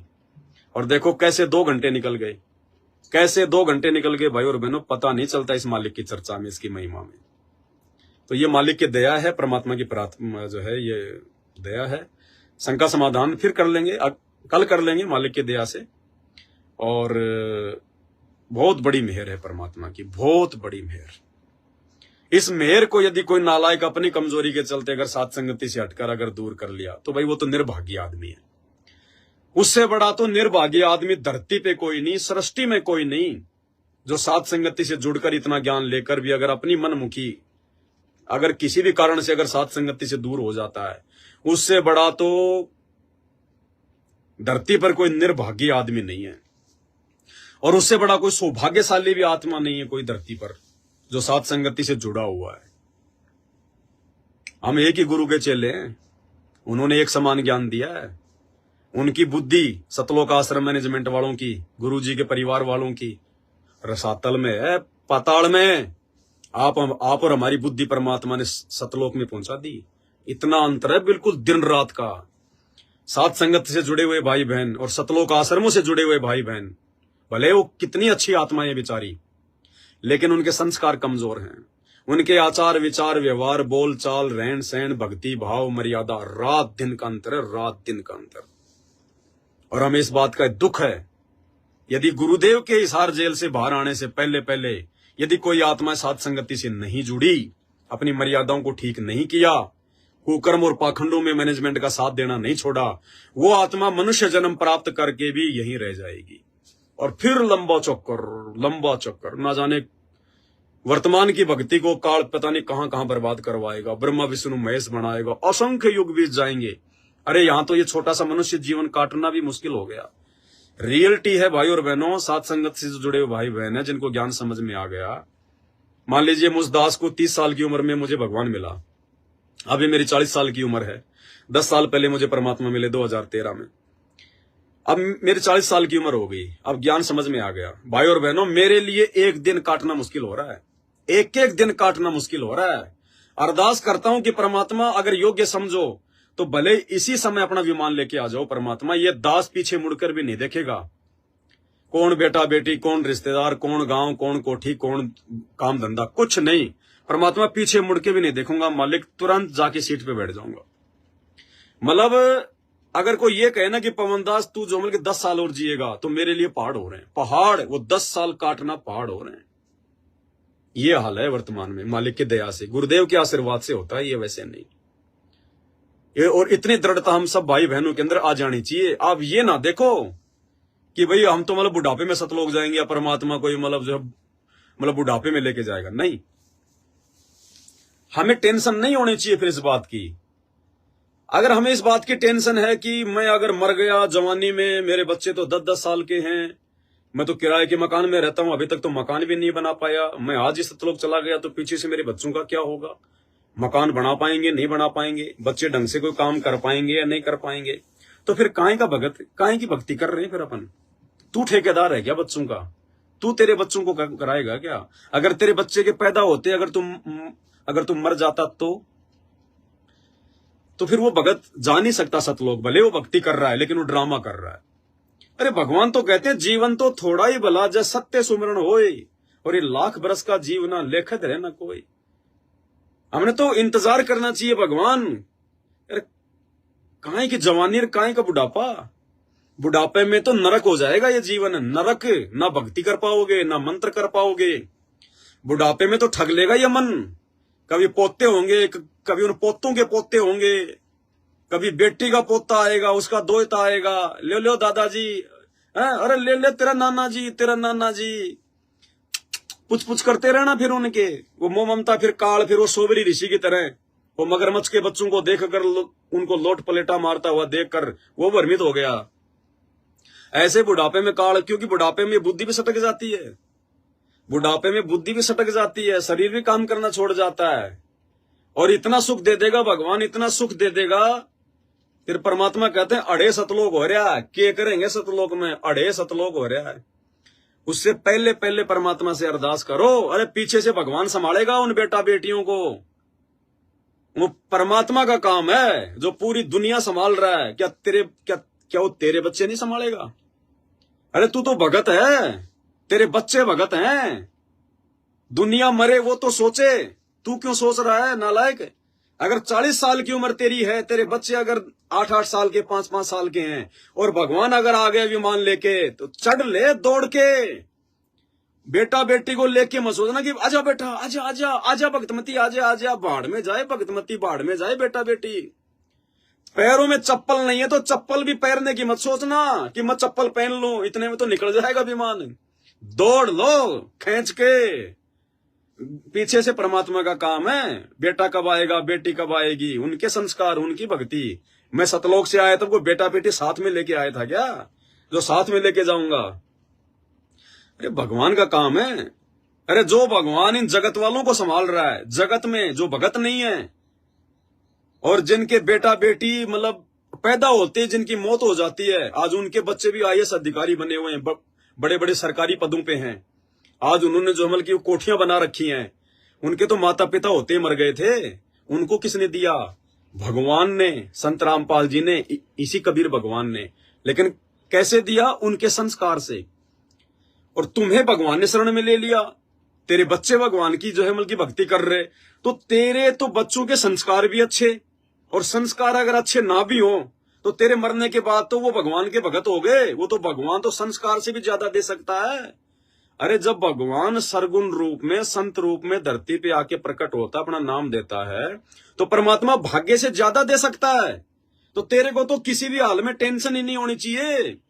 पहली बात तो तेरे बच्चों ने नाम ले लिया, तेरे बच्चे के संस्कार बन गए। दूसरी बात, भगवान का भगत हो गया, वो परमात्मा का बच्चा हो गया। परमात्मा की टेंशन, वो तेरा परिवार नहीं, वो परमात्मा का परिवार हो गया। तुझे तो टेंशन ही नहीं लेनी है, चाहे दूध पीता बच्चा क्यों ना हो, दूध पीता हुआ बच्चा क्यों ना हो। अगर उस समय भगवान अगर कह दे कि बेटी आजा, विमान तैयार है, सतलोक चलेगी, छुटा के दूध पटक के साइड में, ये भी ना देखना कि माताजी संभालना, सासू माँ बच्चे को संभालना, मैं सतलोक जा रही हूं, तो भी मामला बिगड़ जाएगा। ये भी नहीं कहना कि सासू माँ बच्चे को संभालना, बच्चे को हटा के कि परमात्मा दया कर दी मेरे मालिक, हे बंदी छोड़, परमात्मा इसी दिन का तो मैं इंतजार कर रही थी, परमात्मा मेहर बंदी छोड़, बैठ जाओ विमान में, गेट बंद कर लो, वो परमात्मा संभालेगा पीछे से, किसने दूध पिलाना है, किसने भोजन देना है। पो पाटी पगड़ा भया, जागी जी आजून, सब काहों को देते वो चौंस समाना चून। हमारे को टेंशन है क्या? अरे हमारे मरने के बाद में हमारे को लकड़ी पानी और आग कौन देता है? हम तो मर गए, और मरने के बाद भी भगवान क्या कह रहा है? परमात्मा की वाणी है कि मुर्दे को भी देत है लकड़ी पानी आग, और जीवित नर चिंता करे तेरा बड़ा अभाग। ये नालायक, वो भगवान इतना दयालु, वो तो मरने के बाद भी उसको जो अमल की कफन देता है, उसको जो अमल की आग देता है, उसको लकड़ियां देता है।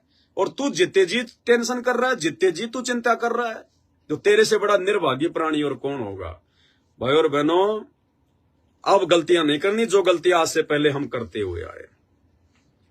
अब तो भगवान आ जाए और आप इस प्रकार से, आप और हम भगत भाई बहन इस प्रकार से ज्ञान आधार से बिल्कुल सतलोक के लिए तैयार हो जाएं कि परमात्मा चाहे अभी आ जाओ मेरे मालिक, और परमात्मा थोड़ा बहुत दुख, थोड़ी बहुत समस्या, परमात्मा इस आंडी मन को दिए रखना। अगर दुख नहीं होंगे तो भाव नहीं बनेंगे, दुख नहीं होंगे गुरुजी में वो भाव नहीं बनेंगे आपके, आप उस प्रकार से आरती मंत्र सत्संग नहीं कर पाएंगे। इसलिए मालिक से प्रार्थना करो कि परमात्मा सुख के माथे पत्थर पड़े, जो नाम हृदय से जाए, बलिहारी उस दुख के ऊपर जो पल पल नाम रटाए।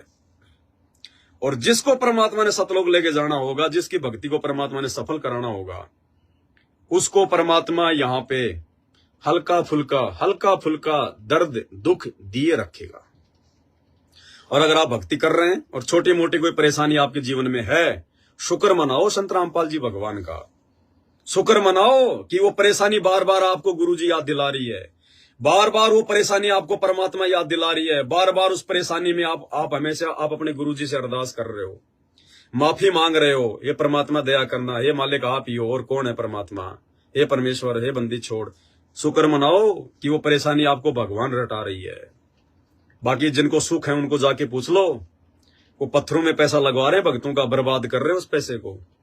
जिनको भगवान ने जिनको सुख दे दिया, जिनकी मर्यादा टूट गई, वो बेबुद्धि के होके उन आश्रमों में फेंक रहे ज्योति पाठ का पैसा। लगाओ पत्थरों में पैसा, लगाओ सीमेंट में पैसा। भगवान तुम्हारा 6x12 की छोटी सी कोटड़ी में जेल में बैठा है। तुम यहाँ पे ताजमहल बना रहे हो, फूकोगे इन आश्रमों को, सिर पे धर के लेके जाओगे तूने इन आश्रमों को। अरे कल को जब भगवान का ज्ञान पूरी धरती पे होगा तो ये नकली संतों के आश्रम हमारे तो काम आएंगे, परमात्मा के बच्चों के तो काम आएंगे। और क्या करेंगे उन आश्रमों का भी, नकली संतों के आश्रमों का भी क्या करेंगे हम। अरे घर घर आश्रम बना दिया भगवान ने, आपका घर आश्रम नहीं है क्या? आपको मंत्र जाप करने के लिए कोई 2 बीघा जमीन चाहिए क्या? और मंत्र जाप करने के लिए आपको कोई बहुत बड़ा कोई जोमल की होल चाहिए क्या है? अरे राम रटत कोडी, राम रटत निर्धन बलो, टूटी घर की छान, वो सुंदर महल किस काम के जा भक्ति नहीं भगवान। ये पाखंड है, ड्रामा है टोटल। परमात्मा के नाम की आड़ में जो आश्रम बनाए जा रहे हैं, घर घर आश्रम बना दिया भगवान ने। और आने वाले समय में घर घर ही आश्रम होंगे। परमात्मा को ढोंग पाखंड के लिए जगह छोड़ के नहीं जाएगा। ये मिट्टी के ढूंढ, ये आश्रम जो बन रहे हैं आज, ये धनाना फनाना, ये सब ऐसे पड़े रहेंगे जब तक गुरुजी रहेंगे। केवल एक बरवाड़ा आश्रम में रहेंगे या मालिक की मौज कहीं और जाएं, लेकिन वो तेरे धनाना फनाना में तो गुरुजी पेशाब करने भी नहीं आएंगे। इस बात को नोट कर लेना। बार बार दास ये बात बोलता है। इस परीक्षा के समय में जो गुरुजी के आदेश के विपरीत, उनके ज्ञान के विपरीत जो कर्म हो रहे हैं, गुरुजी वहां पे बाथरूम करने भी नहीं जाएंगे। नोट कर लेना। दुनिया का सबसे बड़ा आश्रम, सबसे बड़ा आश्रम, सबसे बड़ा आश्रम भगत का घर है। भगत का घर। अंदर तो तुम्हारे मैल बड़ा पड़ा है, अंदर तो तुम गुरुजी को मानुस मानते हो, दुनिया भर का पाखंड कर रहे हो, राजनीति कर रहे हो। आश्रम में क्या भगवान मिलेगा? काल बैठा वहां, काल। और आने वाले समय में ये संगत को भी समझ में आ जाएगा और दुनिया को तो समझ में आना ही है। तो ठीक है भाई और बहनों, शंका समाधान के लिए फिर परमात्मा दया बख्शेंगे। 10 मैसेज डाल के लाइव आ जाएगा। अभी के लिए फिलहाल इतना ही। बंदी छोड़ सतगुरु रामपाल जी भगवान की जय हो।